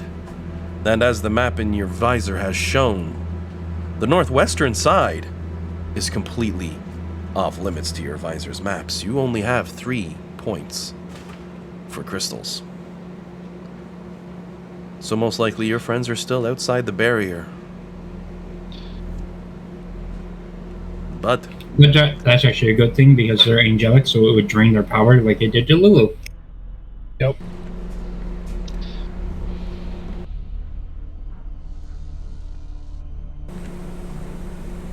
on an added note for these communication sending stones, they work throughout all of Kintyre. Despite the walls or anything of the sort like that, you can communicate with each other this way, should something come up.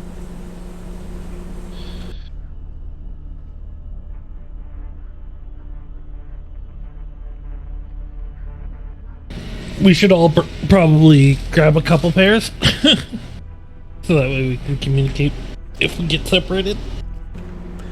As mentioned, there's 10 of them, numbered 1 through 10, in pairs, so, you know, feel free to divvy them up however you'd like.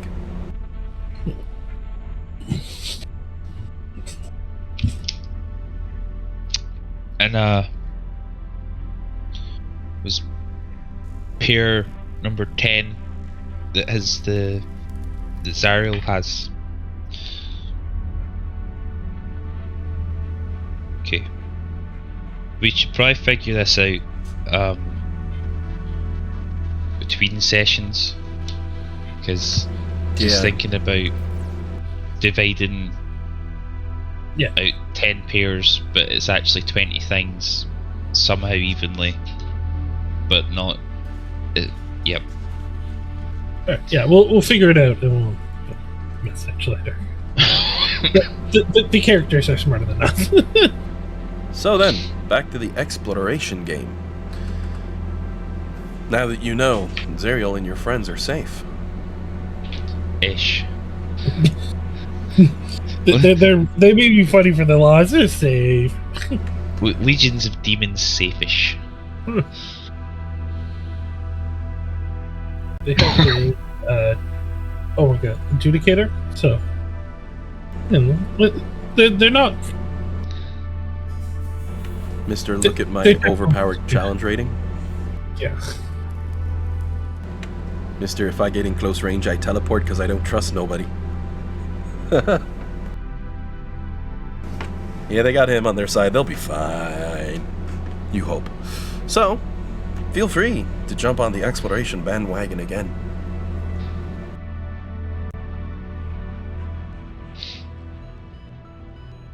Alright.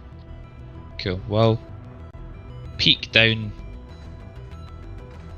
Tap, tappy, tap. I'll peek down this corridor. Curves to the left. Firm curve. Tapping. The other one curves in the opposite direction at the end. And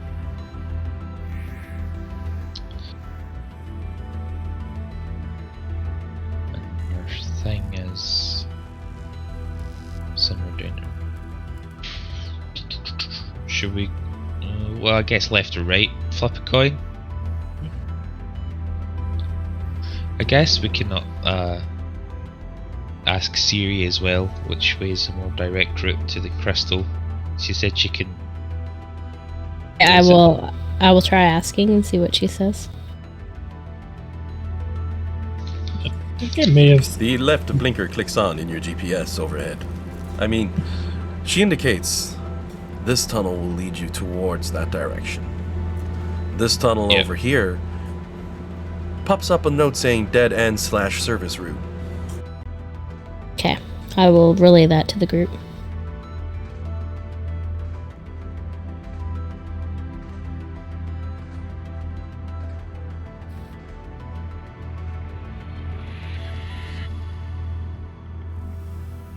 So let's go down the non-dead end, I guess. Yeah. Alright. Oh, given the amount of secret doors and stuff, I think dead end can be a little bit subjective, but I mean, you're not wrong. we I don't think we've got time to explore every nook and cranny. Well, up ahead you'll have to decide, speaking of nooks and crannies, if you're going left or right.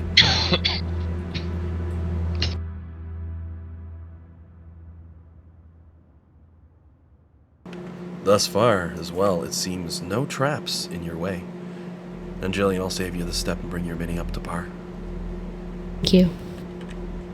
I know the Chromebook can be a little tricky with that sometimes, so...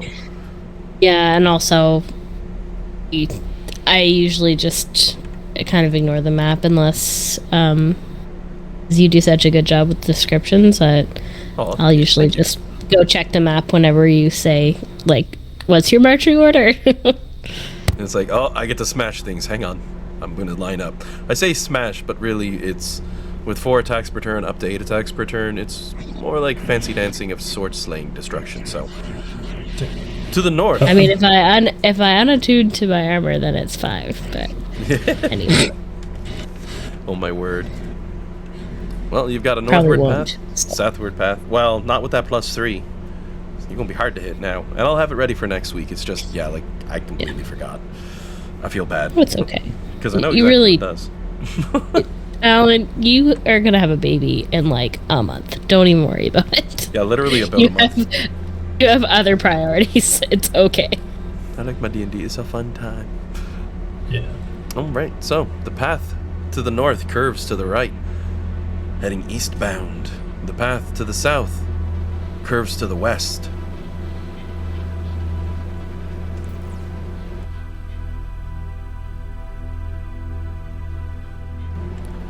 As you head further to the north, you see another door. My favorite. Part of me really wants to check out the doors because it could be the fabled lavatories, and what must they be like in this city?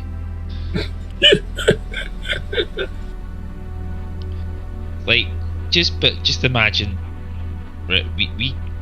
our characters come from a pseudo medieval world, so we're talking like outhouses, buckets, things straight down to the sewer.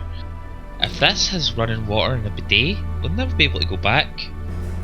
Nimbar comes out and he's like, I'm not sure why they're using their spell sheets as some form of paper in the washroom. It doesn't make any sense to me. And everyone's like, what? But it's so soft. If we're going full up old school, right? Yeah. Every wipe comes with a lesser restoration or something. Oh my word. No, let's be honest. If they were smart, they would do prestidigitation. I was I was about about to say that. Okay. So one wipe Charlie. Each wipe casts 1 prestidigitation, perfectly clean. Well, I know what my character's backstory is going to be if I ever make a wizard. It was cheated out of millions. Oh my word. Well, that's the decision. Do you go through the door? Or do you go to the south?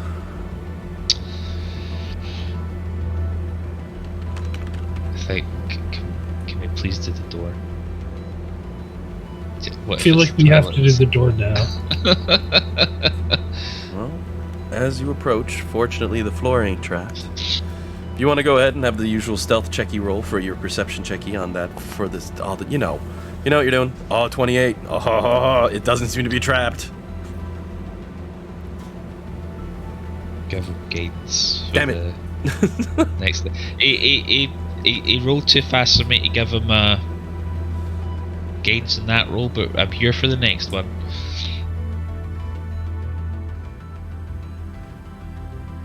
Yep.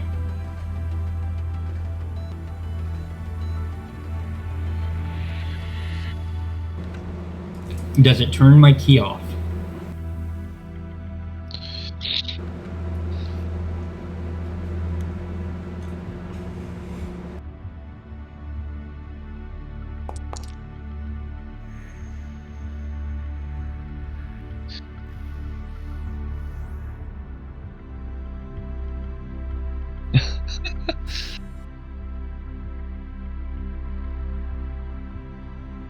I could only go 1 point higher than that.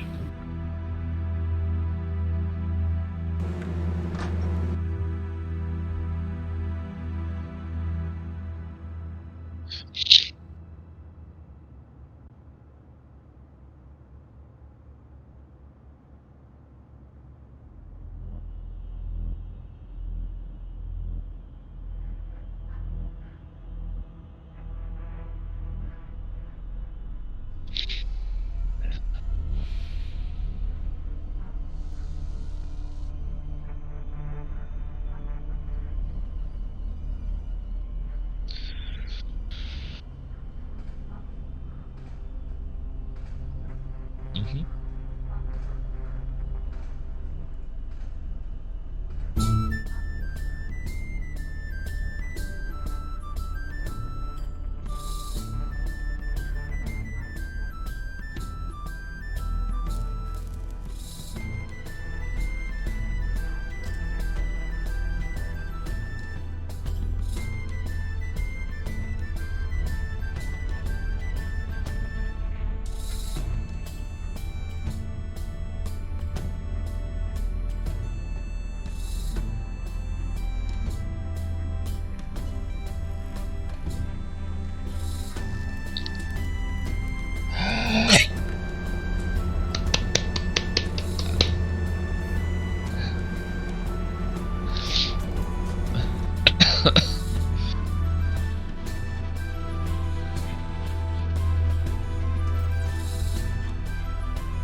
Oh my god, it's adorable.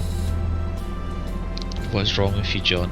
It's a horrifying mashing of a organic face and metal box.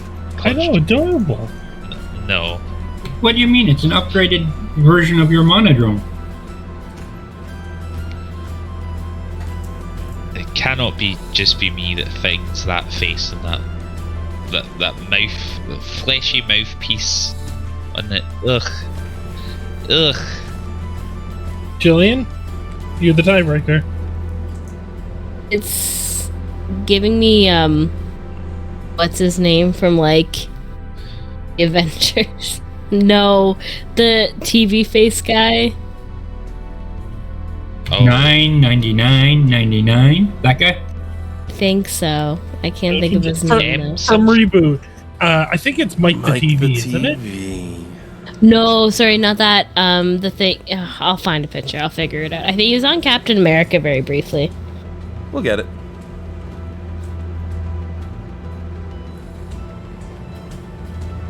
So then, as you are now inside of this fun little tavern, what's the plan? What you all doing?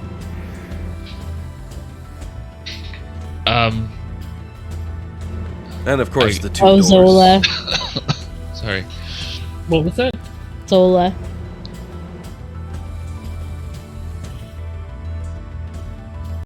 I don't know what you're... Oh, Zola, you know the Nazi scientist to get put into the computer with Hydra? I'll share a picture. Okay. No. I will say, for the mention of laboratory, when Flux walks into this room, it would give you the destination has been reached sort of ding message, pointing at either of these doors.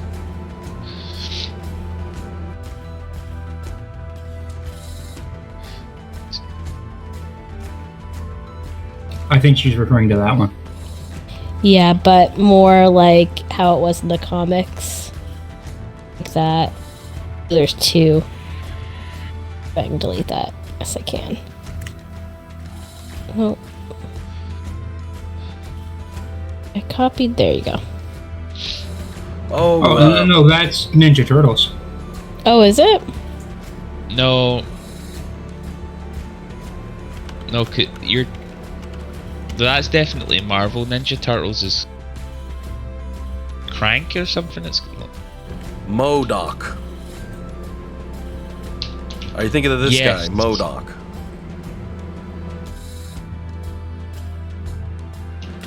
I think that's the one, and I only know because it just got the flash. Oh, yeah. Yeah, you're right. Yeah. MODOK is Marvel. Krang is Ninja Turtles. Yep.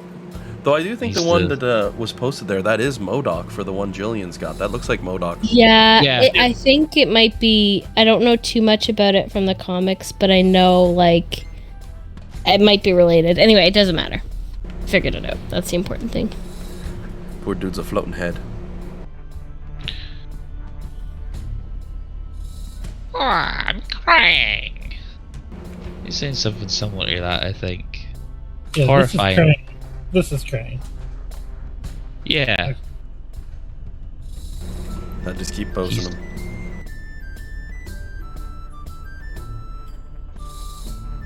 He's like bodies. So the first thing Alec does is go to the bathroom because Walking you never in, see. it is a very nice washroom. It's got all marble interior. I don't have it on the map because, well, no one needs to see that. But, you know, it's a single-person bathroom. It has a nice porcelain throne, itself just sitting there as a singular area. It would have an automatic washing systems for automatically putting water through. There is indeed a bidet as well, and you know what? I'm even putting those prestidigitation wipes in. I'm going all out with it. There's also a fountain at the front for cleaning your hands and a mirror and all that for checking up on yourself. A cool breeze flows through as well, something you find in tropical climates. And as you relax inside of the washroom, you do hear the sounds of birds and foliage, though it is truly just magical in nature to make it a little more relaxing of a time in the washroom. And the door does have a lock.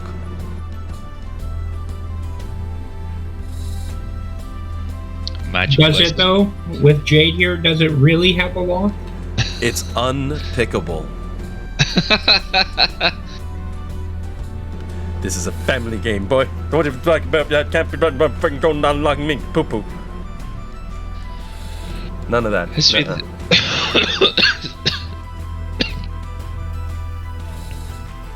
Sorry. You see, that's to be the sure test of the armor. How easy is it to go to the bathroom in? It's what they never tell you when you start reenactment and you're excited to buy some armor. They just kind of look at you and wait for you to realise, like, oh no, I need to go. Here, have some more burritos. Yeah. Though I did mention, Julian, for the armor, if we're talking for a mechanical state, that the plates will all fold out where needed for, like, so you can see your claws and stuff like that. To make Dean a little jealous, yes, it makes this process considerably easier. If required, but we don't need to go into those sort of details. All we know is if you find washrooms, 20 minutes will go by and Alec's gonna walk out and be like, damn, that was the best thing I've ever met in my life. The old joke about guys being in the bathroom for 20 minutes, right? Oh, that's a short trip if Dean's only in for 20 minutes. I have no problem admitting it. I view the toilet as my fortress of solitude. No one gets angry at Superman for spending time there. Leaning forward, just tapping the 15-button minute on that little fan repeatedly. There's a half-hour button for a reason there, Al. I love it.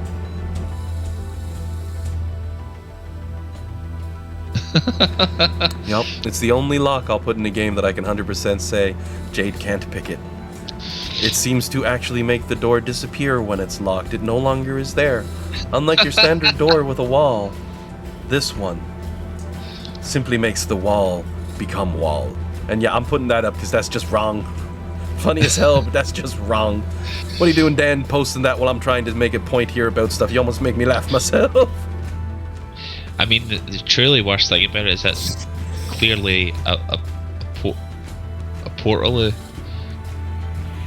and no one should poop in them at all. No.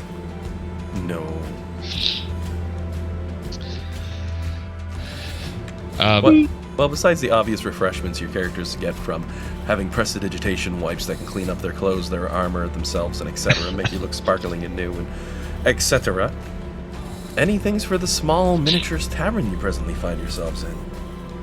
I want to talk to this thing. I'll ask for a mid-strength beer and a steak sandwich, please. As you approach, it straightens up, gives a nod, and says, "I got coming right up. You just give me 1 minute of that," as it has the worst accent you've ever heard. Cheers, mate. Aye. Name's Charlie. As he starts cooking the food as requested. Multiple hands make for easy work, however, as this thing is able to spin up and set down a brew, setting it in front of you in but a moment, before continuing to work on cooking as well, pulling out what appears to be, from underneath the counter, a red mushroom. However, as he cuts into it, it looks more like steak. It's the oddest thing you've ever seen. A meat shroom, as he throws a piece of it onto the fire nearby. The grill burning to life with magical energy and coals as it begins to cook your food. Amazing.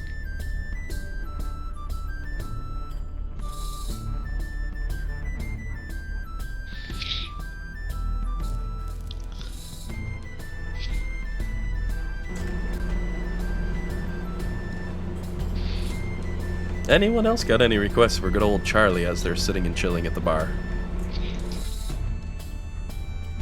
I think John had some questions, but he seems to have... Yeah, no, you kind of jumped in and kind of answered. Well, I was really wondering what it was like. 10 points, Julian, for that, by the way. She just It's not exactly the one I was looking for, but Poor Flux. She's probably looking at the bartender saying, "Give me all the bacon you have," and the bartender's like, "Okay." She's like, "No, maybe you didn't hear me," because she threw up a Ron Swanson meme, and it's just talking about introducing them to the barbecue. But seeing I quoted a mushroom. I quoted that twice recently because we watched John Wick 2 and a film called Nobody, which is basically the same film but with different slightly different storyline. Anyway, both of them are, you know, I'm sure you know the premise of John Wick, where it's like a retired like assassin hitman guy, like a finisher, who's like incredibly good at what he does. And in both of these films, the bad guys are like, send every man that you've got.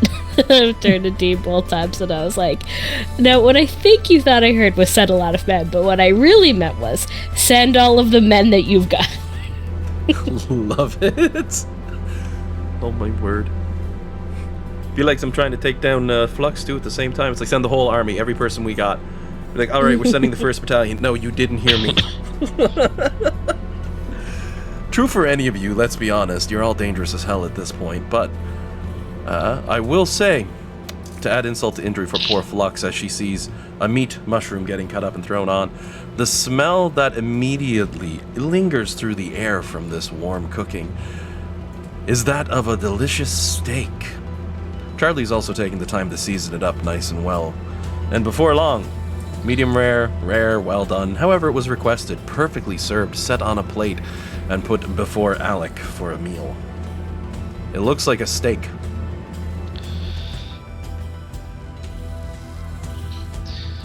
Cheers, mate. I'll give it the old sniff test before taking a bite.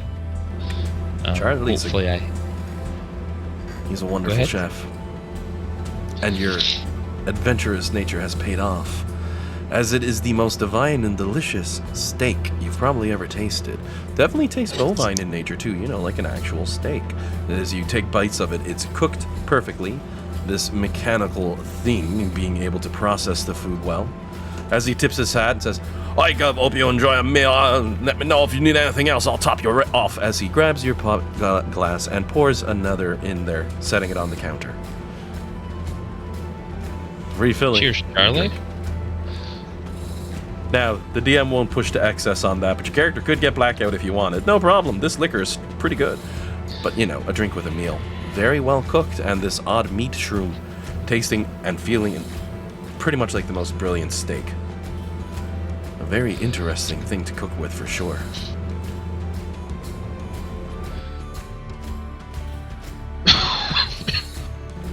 Forget these Beyond Meat and Impossible Meat burgers. This is a meat shroom. If only technology could get us there.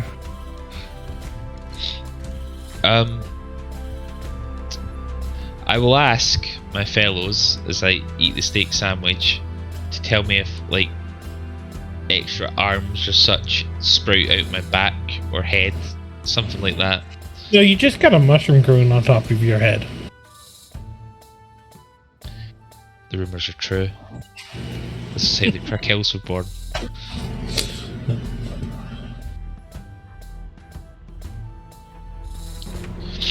Well, I'll give you this much. You finish the meal, it's delicious. Charlie takes the plate back with the arms behind his back, runs it through the wash, has it cleaned before he has a chance to say thank you for the feed. But it has no ill effects. You get a warm meal, very tasty. Not something that you've had in quite a long time, actually. A warm, hand-cooked meal. And though John has a nice picture he's thrown up that I'm sharing of the mushroom, no negative side effects, no mushroom growths, no con saves, nothing of the sort. Get a stew while we're there. Sorry, did you say did they have stew? Well, I said Flux will get a stew, but yeah, I guess asking if they have stew first would probably be more sensible. Oh, sorry, it's just what I heard. Same difference, walking up and ordering one. He'd give you the nod, of course, Mum, coming right up, and he'd turn around. Get to work on the pot on the stove, hands moving to blend and mix and chop up fresh ingredients as he brings up carrots and onion and turnip, little bits of rutabaga, everything you could imagine to make a beautiful stew, chopping it up, spinning around, pouring it into the pot, mixing up broth with incredible speed and precision. It isn't 10 minutes before he has said stew ready, poured out fresh and warm and humble directly in front of you. Pretty much any generic meal this thing can craft. On the fly, somehow, with a stock of fresh ingredients. Flux will say thank you. He'll give a nod of his head and a thumbs up and say, "Ah, you're too kind, Mum. You enjoy the meal."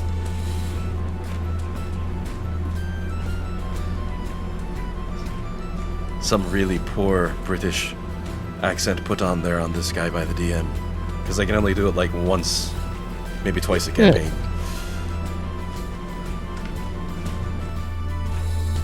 It is mostly actually a reference to the bots from Fallout. You know the ones, Mr. Handy.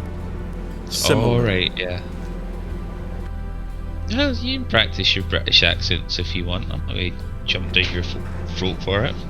Oh, well, geez, no, I wouldn't be pointing at you anyway. You're Scottish.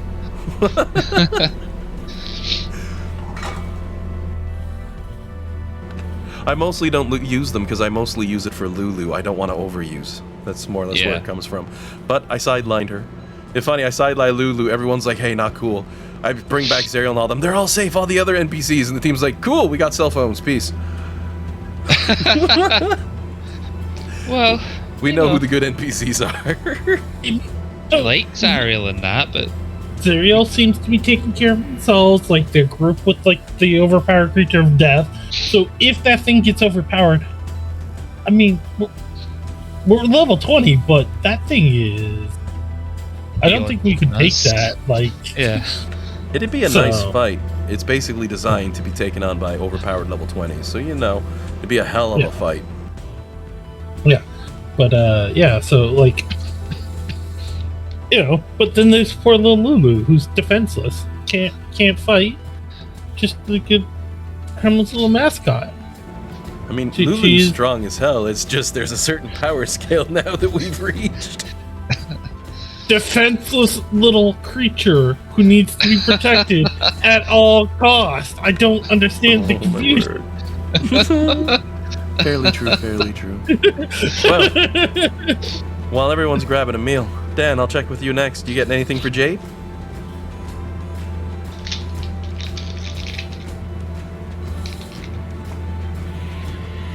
You ain't got yourself Sure. Oh, okay, he was just debating. Yeah, I was debating. No, I don't know what kind of meal, but I'll get a meal with a drink. Alrighty. Jade sits down with the surprise me, Robo Man moment. You know, causes Charlie to look towards you, gives a big grin. "Alright, Gov, you just grab yourself a seat right there and give me 5. I'll have you a nice one whipped right up then." He takes away goes off to start making. I will also point out, with Flux's stew, which he now sets down, he also sets beside it what looks like an odd purple cabbage. Go ahead and give me a history check for Flux. You have advantage on it. Okay.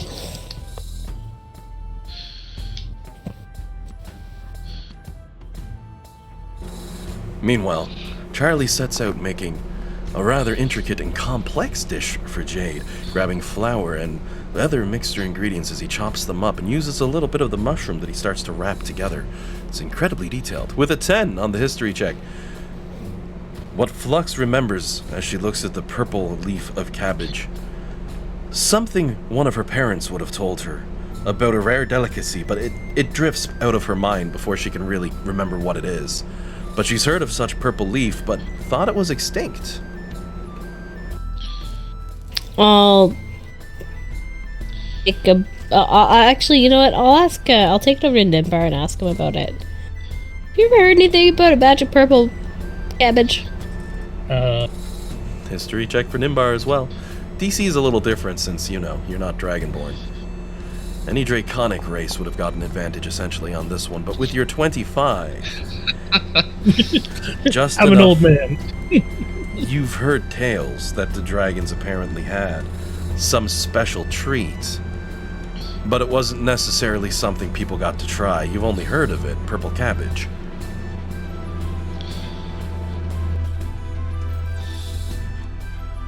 I take a big bite of the cabbage and see if anything happens. It's like having wild game covered in pure sugar and bliss, the most delicious treat to ever pass over your draconic tongue, the leaf. Definitely understand why it would be a delicacy among your people. It's hard to have just a singular bite of it. Delicious, refreshing, and nourishing, with a nice cool taste to it. One of the most hearty things you've ever eaten for sure. Basically like a 3-year-old having their first bite of chocolate. I like to What think... if I keep this for leverage, you guys? Like, in case we run into another, like, we run into, like, what's his name? The big ruby dragon, and I'm like, oh, hey, if I give you this, will you spare us? Sardior? Well, this is his kitchen, so he's probably had it before. I thought you were going to say you could give it to Negaflux. Ooh, Maybe. nah. If Negaflux is as loyal as I am, I don't think there's anything that would change your mind. I like to think that Flux reacted like Captain Raymond Holt eating a marshmallow for the first time. Hot damn! Wait, is that what it was? No, it's Oh, is very... It starts giggling. Oh, yeah. Yeah, that. As for Jade, Charlie turns around and sets down a rather elegant dish as he pours a little bit of gravy on top of the very end. He nods, he says, there you are, Gov. My own personal special I picked off this one dude who came visiting a long time ago. Beef Wellington. Chops it up, and sure as heck is prepared for Jade a beef Wellington that he slides across. And some of you have been like, in 5 minutes, it's like, hey, he's a magical chef. No, I Jade just... will thank him. And to add, these are all delicious meals. Flux can get even extra helpings of that leaf, because surprisingly enough, it has almost no caloric value. It's like eating lettuce, essentially, the dragon cabbage. But it's incredibly delicious, so you know. You just keep serving more of it to you as a side garnish. No trouble. I just really want to, as Dean, have a beef Wellington. I've never had one.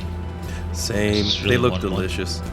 If anyone's watching and saying, "Oh man, you're just gonna piss off Ramsey with this," no, this is me nodding to what looks like an incredibly delicious dish and saying, "Yeah, I'm gonna point at that if they want to try to impress the thief on the team." So it looks so good, Dan. It's for you. Your character Jade gets that. Yeah. What about? Is Flux pulling a Holt? Sorry. I'm asking Jillian, is Flux pulling a Holt? Yes. Yes. Perfect.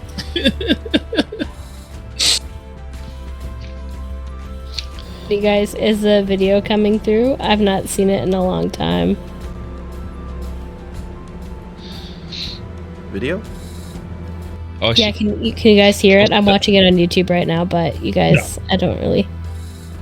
Oh, I see. For the Brooklyn Nine-Nine video. Marshmallow. Oh god, that's a good one. I gotta be careful. I'll laugh my butt off.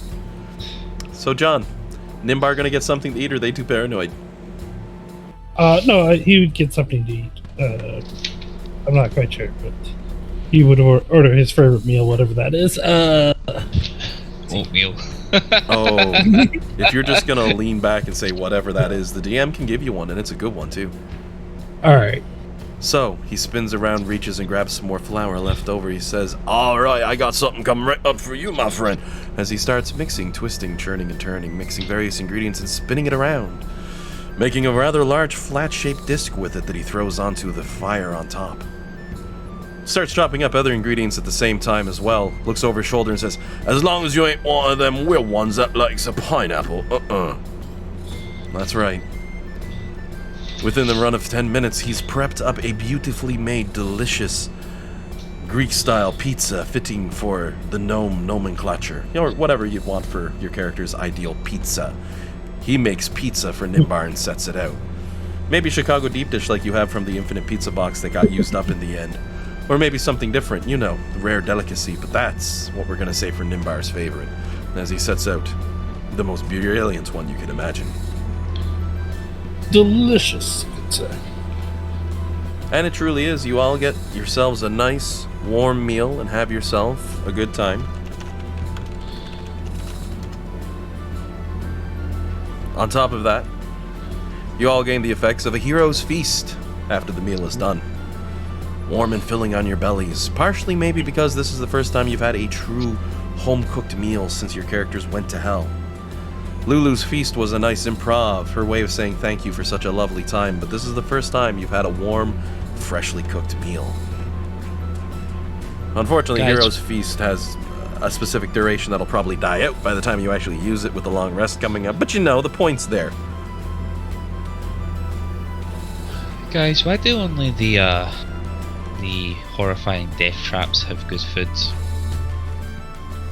That's a good question. Oi! I take some reverence to that, good sir. Oh, you don't think that this is an incredibly dangerous place? And he casually folds his arms over his metal chest and nods once. You know, surly bartender and all.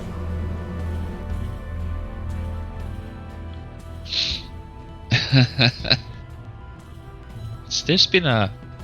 Oh, I guess. If you I take it, be considered an employee here. Charlie, the tavern keeper. Do you only know about the kitchen? Or do you know about anything outside of the kitchen? Charlie pushes his response to be, well, can I get you something to drink? Of course I know the kitchen. And this train of thought and communication you have with him while you're enjoying your meal, you quickly come to learn he's much less sentient and much more automated. A tool for making food. You soon come to realize he's not actually fully conscious, he's just responding in pre-selected, pre-styled ways. There's Right. some personality to it, but yeah, he's not going to give you any info. Yeah, Damn best I thought bartender so. you could ever ask for, though. Yeah. All right. So he's like the toaster from Red Dwarf. Yeah, that's a good one.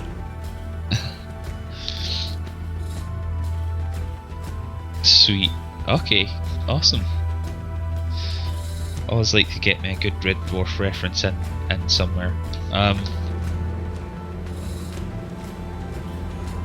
Okay. But beyond that, the door to the north and the door to the east in this room. Flux's armor, which you've pinged to this location and pinged as well for the next crystal to the southeast, is indicating that neither of those doors will bring you closer to that area. You'd need to be going Right. southbound, back the way you came in that direction, if you were going for the next crystal. If you just want to check Yeah. stuff out, you can certainly explore. I don't know, guys. Should we open the doors? Just have a look down, then continue south. We're getting close to our time for a rest. Yeah. So I think doors are fun. yeah, okay. Let's. Well, I'll go move towards this door, then stop. Look at Jaden, like gesture. Do you want to?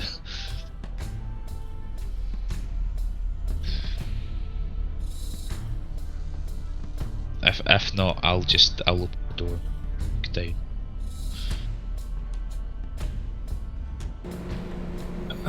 Check for traps and unlock it if it's locked. Alrighty, you go ahead and check for traps. There are none, and the door is not locked from this side.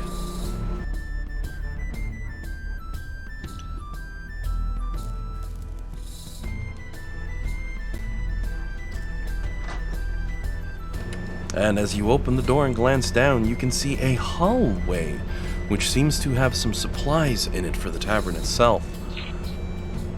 A barrel in the back that seems to have fermenting alcohol in it, and some shelves with some other supplies.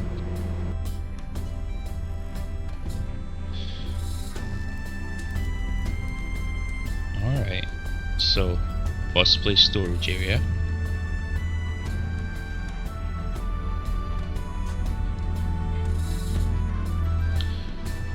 And then should check out this one here.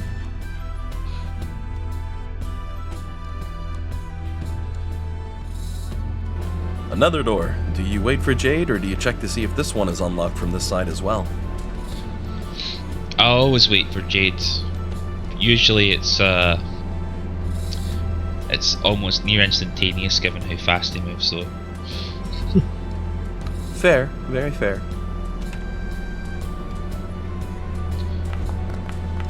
Scanning over this one as well. Same result. Wow. Those dice rolls. You don't sense any traps, and nor is the door locked.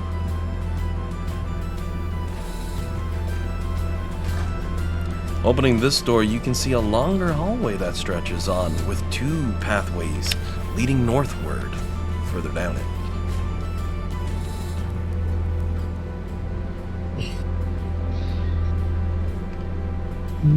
Whee! Onwards and onwards, either path continues, twisting and turning as it makes its way through.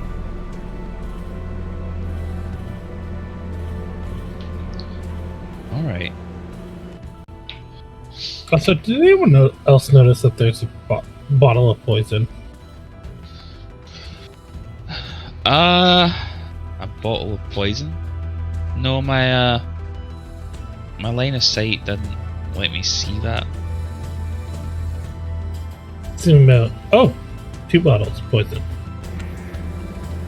On general examination, you could tell one of them's a pesticide and the other one's for rodents. There's some warnings on there to not ingest. A third bottle with 3 skulls on it, however, says, please ingest.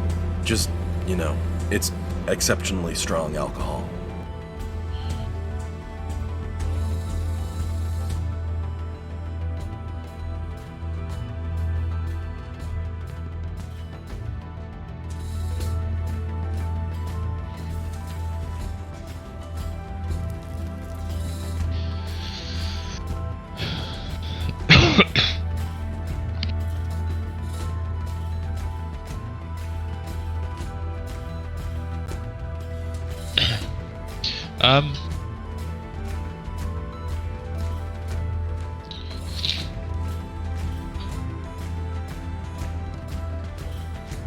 Do I check out the back halls to the kitchen, or just go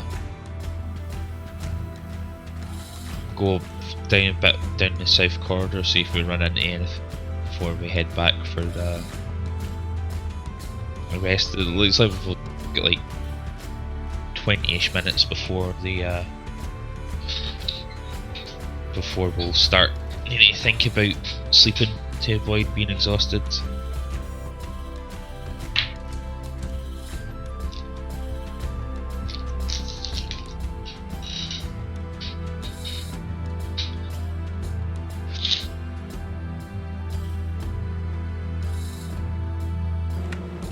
Twisty Journey hallways.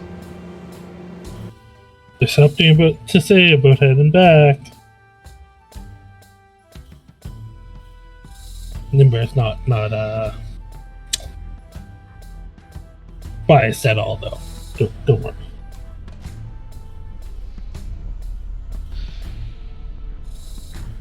Well, yeah, I know. Yeah. I know you desperately want to go and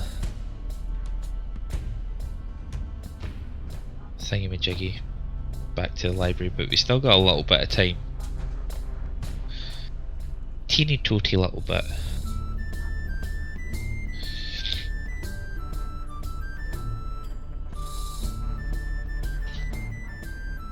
So which way are we going? Well, that's the question. Anyone have any strong feelings? I like to follow at least somebody's gut.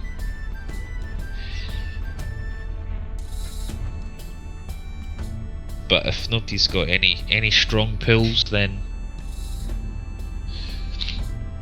given how we're about to rest up, I think this way north probably ends in a dead end if it's just like kitchen storage, but you never know.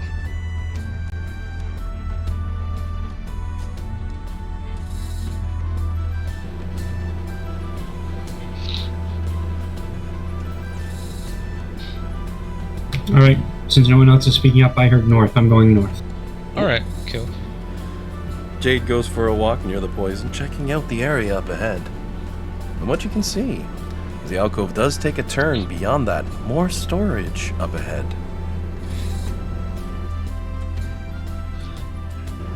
Interestingly, as you learn, you see set on the ground a number of briefcases, 5 of them in fact, each laying down locked against the wall.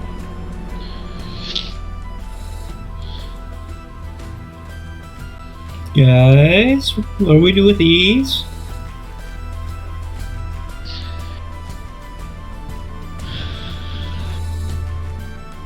Hey, Charlie.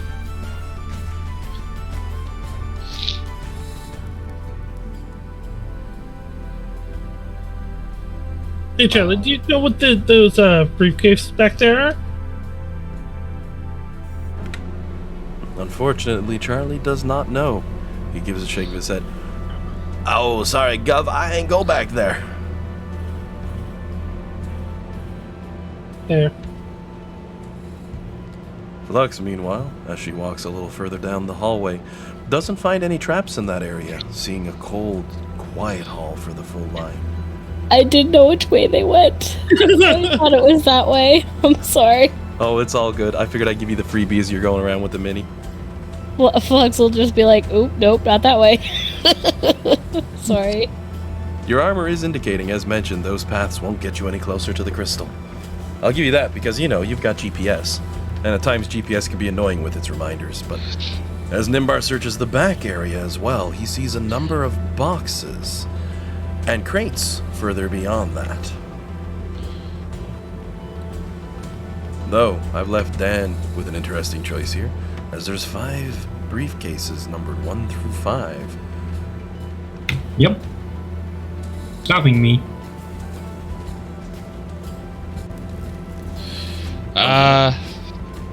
Yeah. Alex thinking about the briefcases as well, but he's not inclined to stop Jade when he does these things. Okay, I'll check the first one for traps. Certainly. They are quite affixed to where they are as well. So you go ahead and give me a check with that stealth check. As you roll a 19 for a 37 total, glancing it over, you're not even sure what keeps this thing stuck to the ground. You don't see sovereign glue, you don't see anything of that sort, and you don't notice any traps. But you fear, most certainly, given that this thing is stuck in a way you don't understand. If it is trapped, you probably wouldn't be able to tell. That much with a 37, you can be quite certain. Because the other big kicker here is there's no lock on these briefcases. They're all free to open. Your feline senses, however, would have the fur bristling up on your back if you were an actual cat. But for Jade, with his distinct knowledge as tabaxi, you're getting that extra feeling of, oh, something here isn't right. Is there any labels on that shelf with the bottles on it? No, just generic bottles. It's actually grown somewhat dusty over the years. The bottles themselves quite corked. The 2 on the far left, however, at a glance, appear to be 2 supreme healing potions on closer glance. They're still good, though old. And unlike the present models, these older ones taste like cough syrup. Well, it's better than taste of blood, I suppose. Is it? Actually, I don't know. Alex is druid, he might not think that's the case. Alright, I'll take the 2 healing potions. And Dan, I'm going full game so host on you here. Which one's it gonna be? Case number 1, case number 2, maybe case 4, but what about case 3? And of course, case number 5. Do they look difficult to open, or could I open them at a distance with a quarterstaff? 2 latches are all that keeps them closed.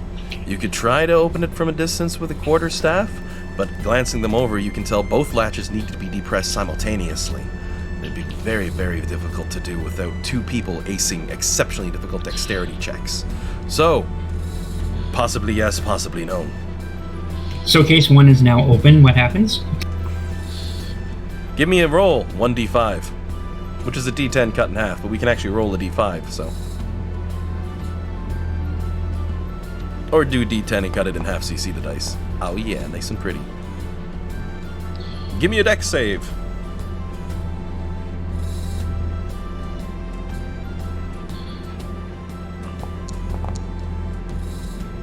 as you open that chest. Unfortunately, you failed the dex save, which means half damage for your character with a 20. A gigantic explosion rings out 15 feet in diameter, or coming out from where you would be, radius rather, almost striking Flux, but just missing. As you take the half of 3d6 points of fire damage. So, 8 cut in half, 2 points of fire damage.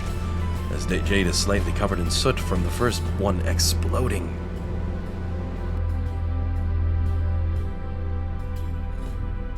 I open this. I tell everyone move back and then open the second one. Wait. Why don't we, if we're afraid of them exploding, I can mage hand them open. Yeah, open both will- hatches, so I we will- would need 2 mage hands. I will cast mage hand, hit the staff to make it the second mage hand. While they are messing around with Mage Hand, just in case there's some kind of clue in here, I'll go, Charlie, is there a menu?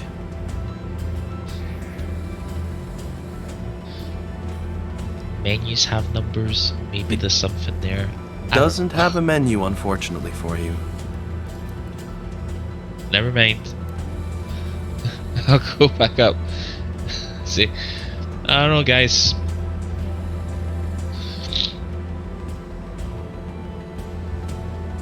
Yeah, so your call. I'm perfectly willing to double mage hand this open. I mean, if we're gonna short rest soon anyway, I'm fine with just like, I could always just try prying them open and just like taking the damage as well. Oh, it's just a standard suitcase latch. You click and it opens. You don't even have to, you can just open it. Yeah, well, why don't you mage hand one and I'll mage hand another and we'll just kind of see what happens. Or I'll open another, not mage hand. Well, it's just like, You guys, the explosion did 2 damage to me. And the funniest thing I Yeah. can say for Mage Hand, I can be a total mean person within say, it does require an action to make a hand do something, and you don't have 2 actions in one turn, John. true, but like, so long as I'm holding it open, it shouldn't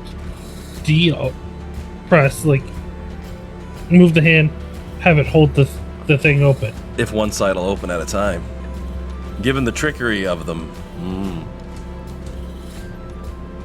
Okay, I open the second one. Nimbar's like, I can cast the thing for you, and Jade's just looking over while he's clicking with 2 thumbs. The DM just Yeah, I basically imagine throws Jade's thorns. like, imagine Jade's like making unbreaking eye contact as he opens it. So give me a roll on a d6 for that one, Dan.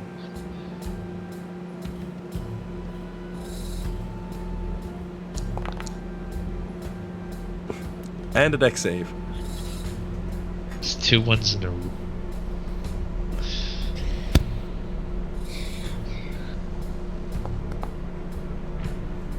With a 26, you manage to dodge an explosion of razor blades that come out from this box, filling the air 5 feet around it, just enough to basically strike at you, but it's the most incredible thing for Flux to witness up close as she walks up like, I could probably tell, holy... You've never seen someone basically dance between raindrops, but that's pretty much what it looks like as Jade spins, dodging the razor blades that fill the entire wall behind him, leaving barely an inch between each one of them. It almost makes absolutely no sense to you, but, I mean, your character can hit 9 times in one turn, so, it shouldn't come as too much of a surprise. 3 cases remain.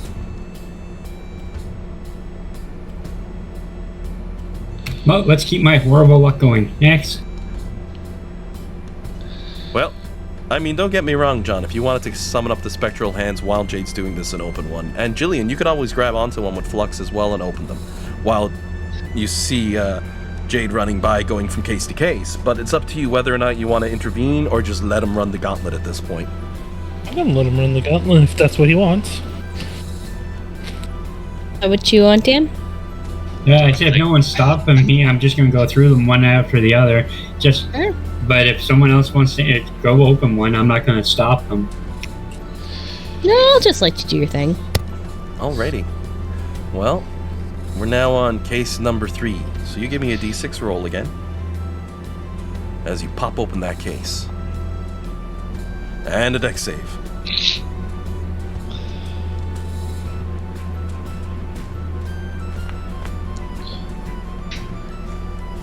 As Jade opens this one up, he hears a deep, soft rumbling. Nothing at all inside the case.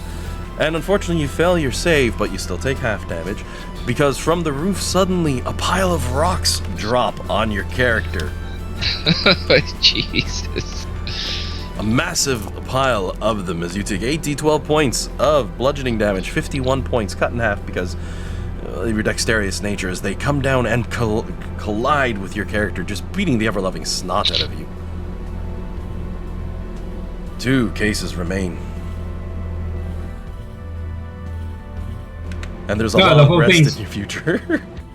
The whole thing's a trap all the way across just to mess with people like me, but here we go again.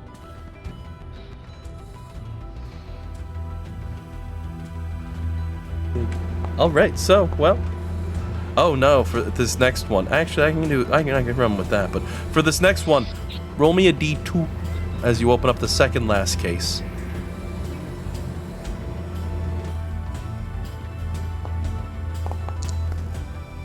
Oh, I am so sorry.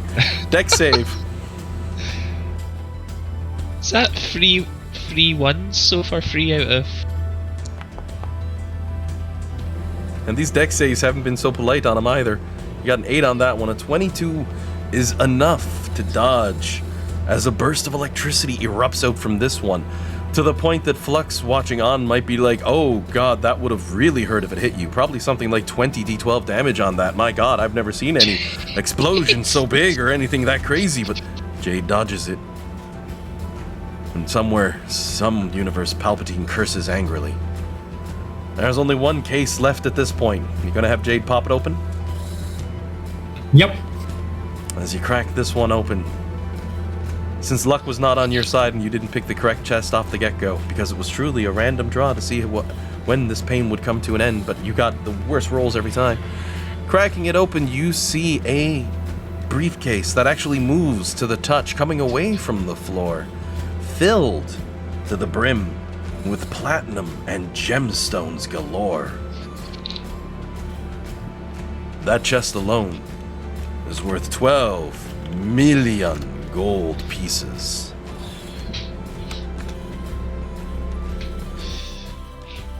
So, I think we crossed this line a while back, but Jade can retire for all 9 of his lives now, right? This might even give him an extra life for 10. 7, folks. I've died twice already. Right. Well, more treasure for the team as you pick up a briefcase filled with cash, essentially. Jade's probably like, well, it was worth it.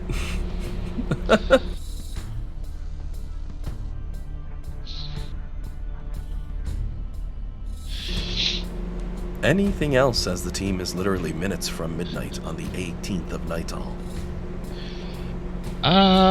Just check out this barrel. You said that was alcohol fermenting? Yep. Some of the same ale you already had a drink out of. Do you pour some off? I'm curious. I'm surprised it's not magically generated. But yeah, I'll give it an investigate, yeah. Well, not the skill investigate, but, you know, I'll pour some out and sniff it, swirl it around. As you do, you note how fresh it is, how good it is, has a lovely taste as well. The indicator for the amount in the dish as well on top lowers as you pour out some. Though, curiously, as a few minutes go by, you notice the needle slowly increasing again, as it seems to refill itself magically. Wouldn't this be a dangerous contraption to have instead? That's why it's behind the bar.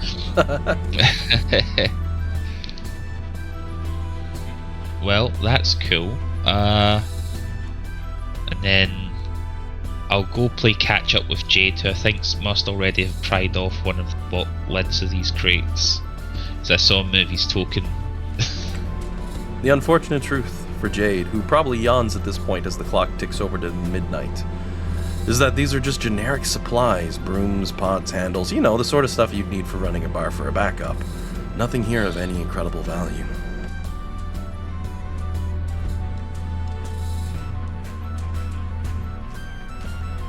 Figured I'd save you the moment on that one, Dan. Yep. Shall we go check the other hallway quickly? Yeah, sure. The one to the east or the one to the south? Yeah, east, since we know it doesn't go anywhere. Right, okay, yeah. Well, it doesn't go to the crystals. Right, sure. We'll have a quick just glance up. Get out our stick, start tapping. Tap. Well, you know you're good to the corner. And Flux can confirm that hallway looked like it was okay. She walked up that way a bit before saying, oh, nope, went the wrong way. And I decided to have fun and just give you that one, but this hallway goes on for a while and this one turns. Oh yeah. Well, I think if we push on, we're going to be...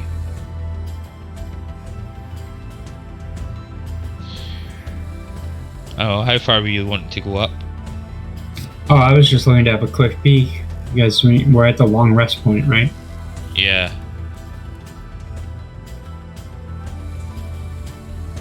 So, Well, I have a question for Alec then. Yep. How confident are you, since all traps have seemed to be switches on the floor, how confident are you that that's where the switches are on everywhere?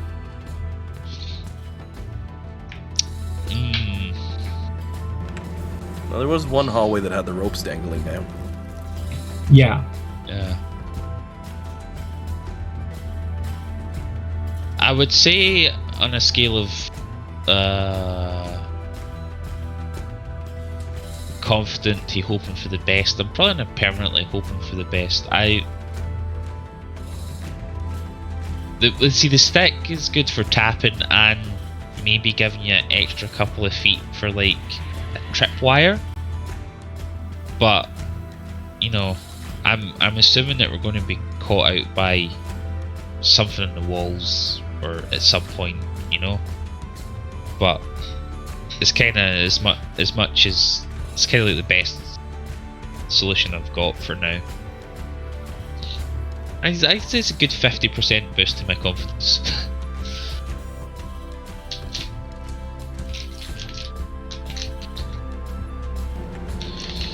Why do you ask?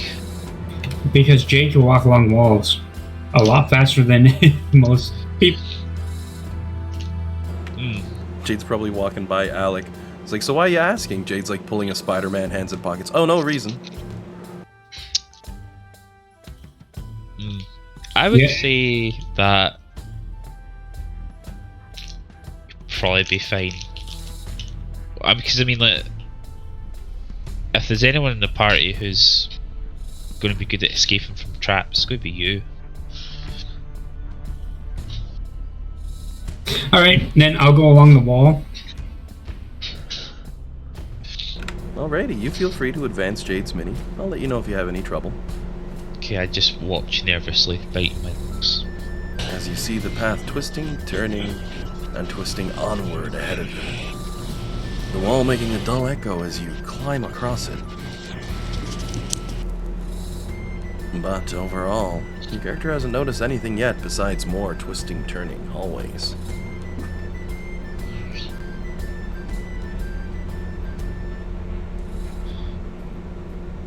I don't want to push my luck. Jade returns, having seen nothing more than twisting, turning hallways up ahead. Though there is another path as well to the northeast in this area, if you wanted to climb forward and see what was that way.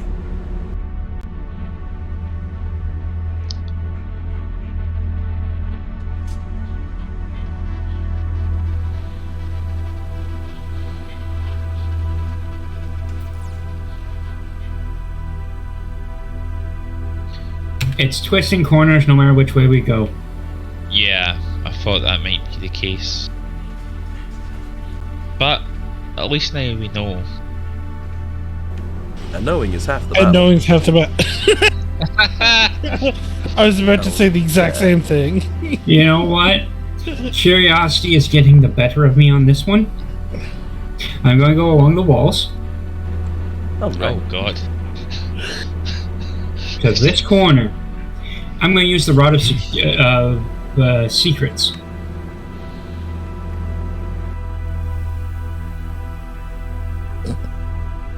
One second while I look that one up, because it's been forever since we've I thought pretty much about just that need one. its range.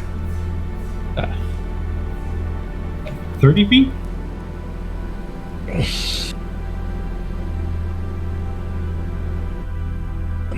Unfortunately, within 30 feet, you wouldn't see any secrets or anything of the sort. Okay, curiosity solved. We can go sleep now.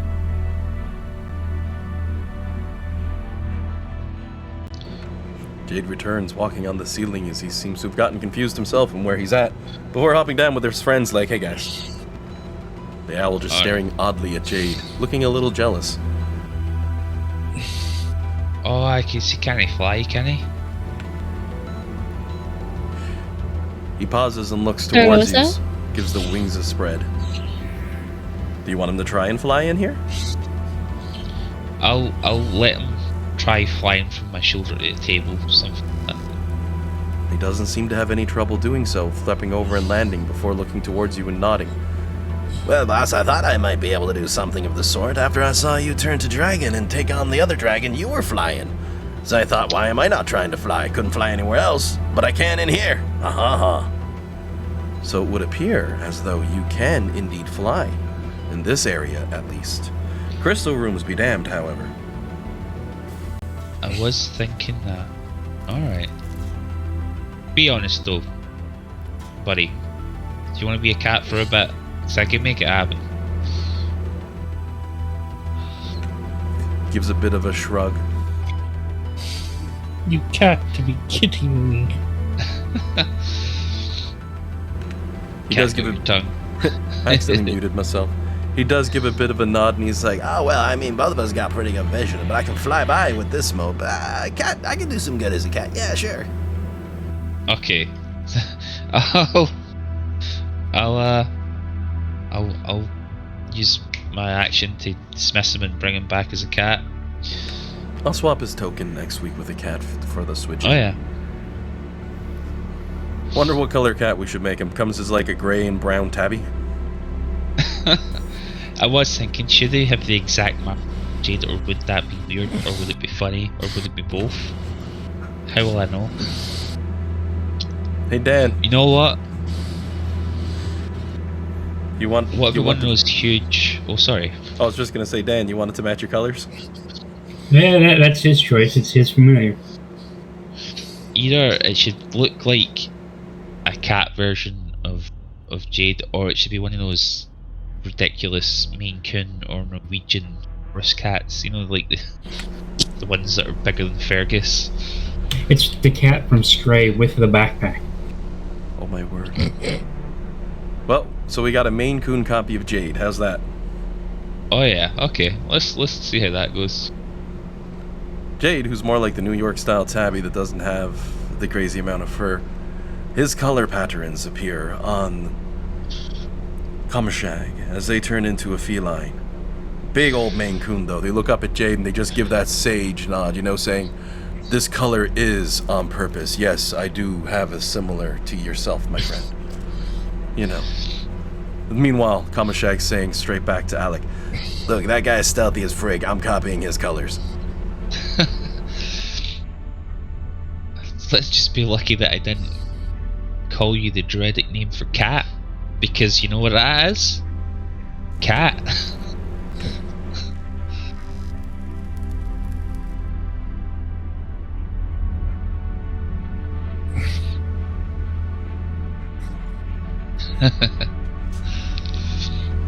Interestingly though, dog is coo and cow is bow.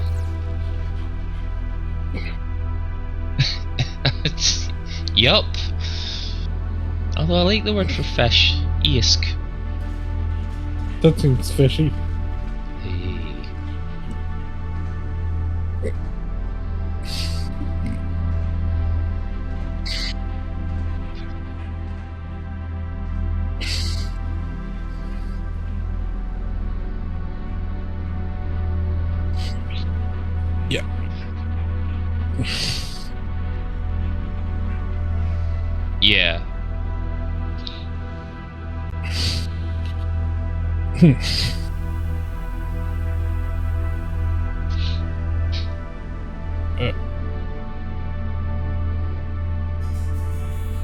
So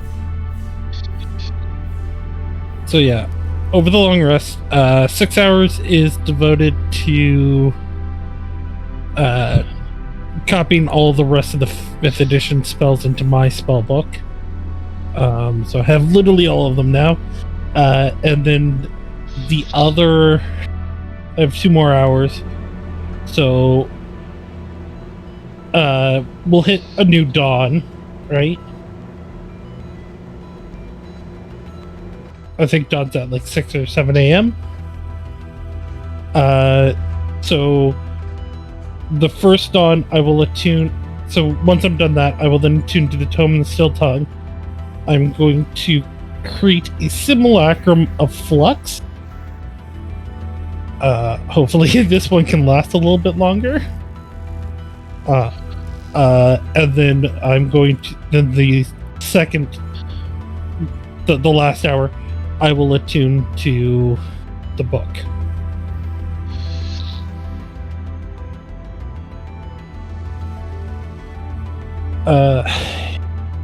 Well, I'll attune to it there, and then at the end of the 8 hours, that's when I'll remove it from the room, destroying the library.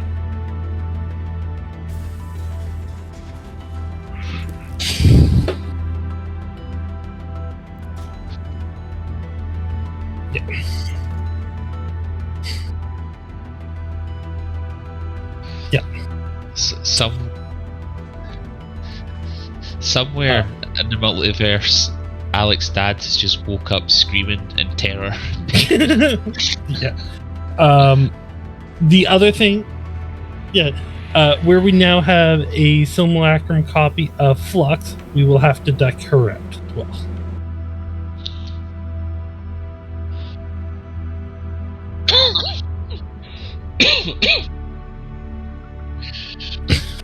I don't want these.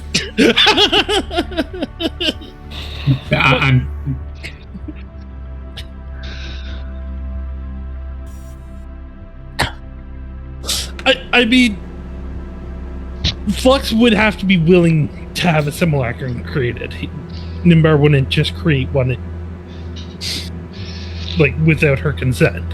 I think that it's more the idea of running 2 characters that Jillian doesn't like, so Yeah. I think if you're willing to run Simulacrum Flux, it should be okay. Yeah.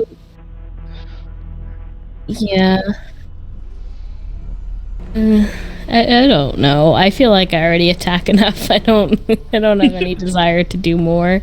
I think it can wear the plate, the dragon plate armor, the obsidian flint. It can have the blade of Avernus. I think that's the best one I have. Yeah,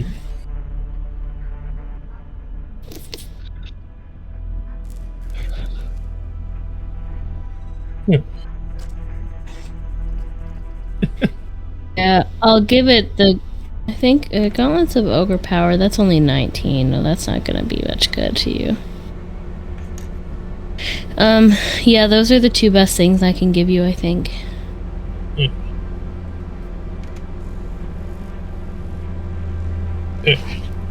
But Flux is okay with it. I'd prefer not, but Okay, well then. I don't. But listen, I don't. I'm not gonna stop you if you think it's a good move. Like, do you know what I mean? Like, I mean, I just did it to vary things up. So yeah, it's fine. Don't worry right. about it. Okay, You that's go fine. for it. We'll give it a try. I don't hate it. I don't love it. I'm just. I'd rather not, but let's just go for it. Hey. Give it a try. Yeah.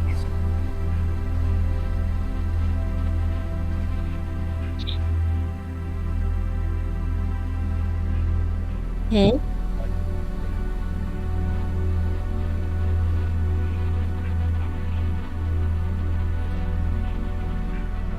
Sure.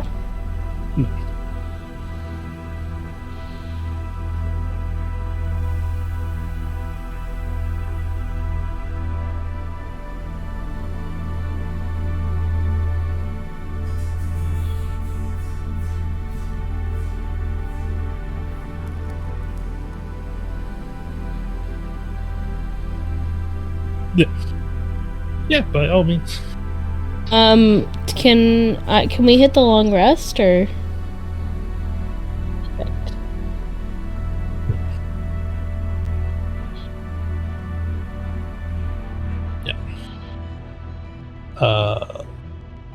You could call her Nox, because that's part of Fliminoxus's name. Okay, yeah, we have Flux and Nox. Jade.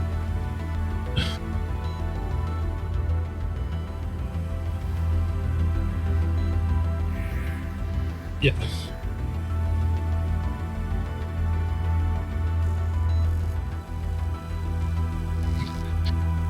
Yeah.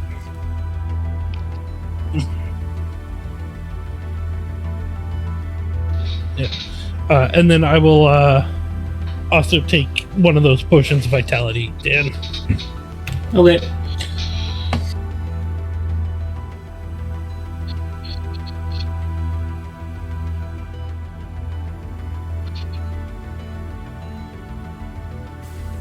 Awesome. Thanks very Great. much for the game. It was Yeah, thank you, Alan. good, a nice Yeah. distraction. So much fun. The suffering.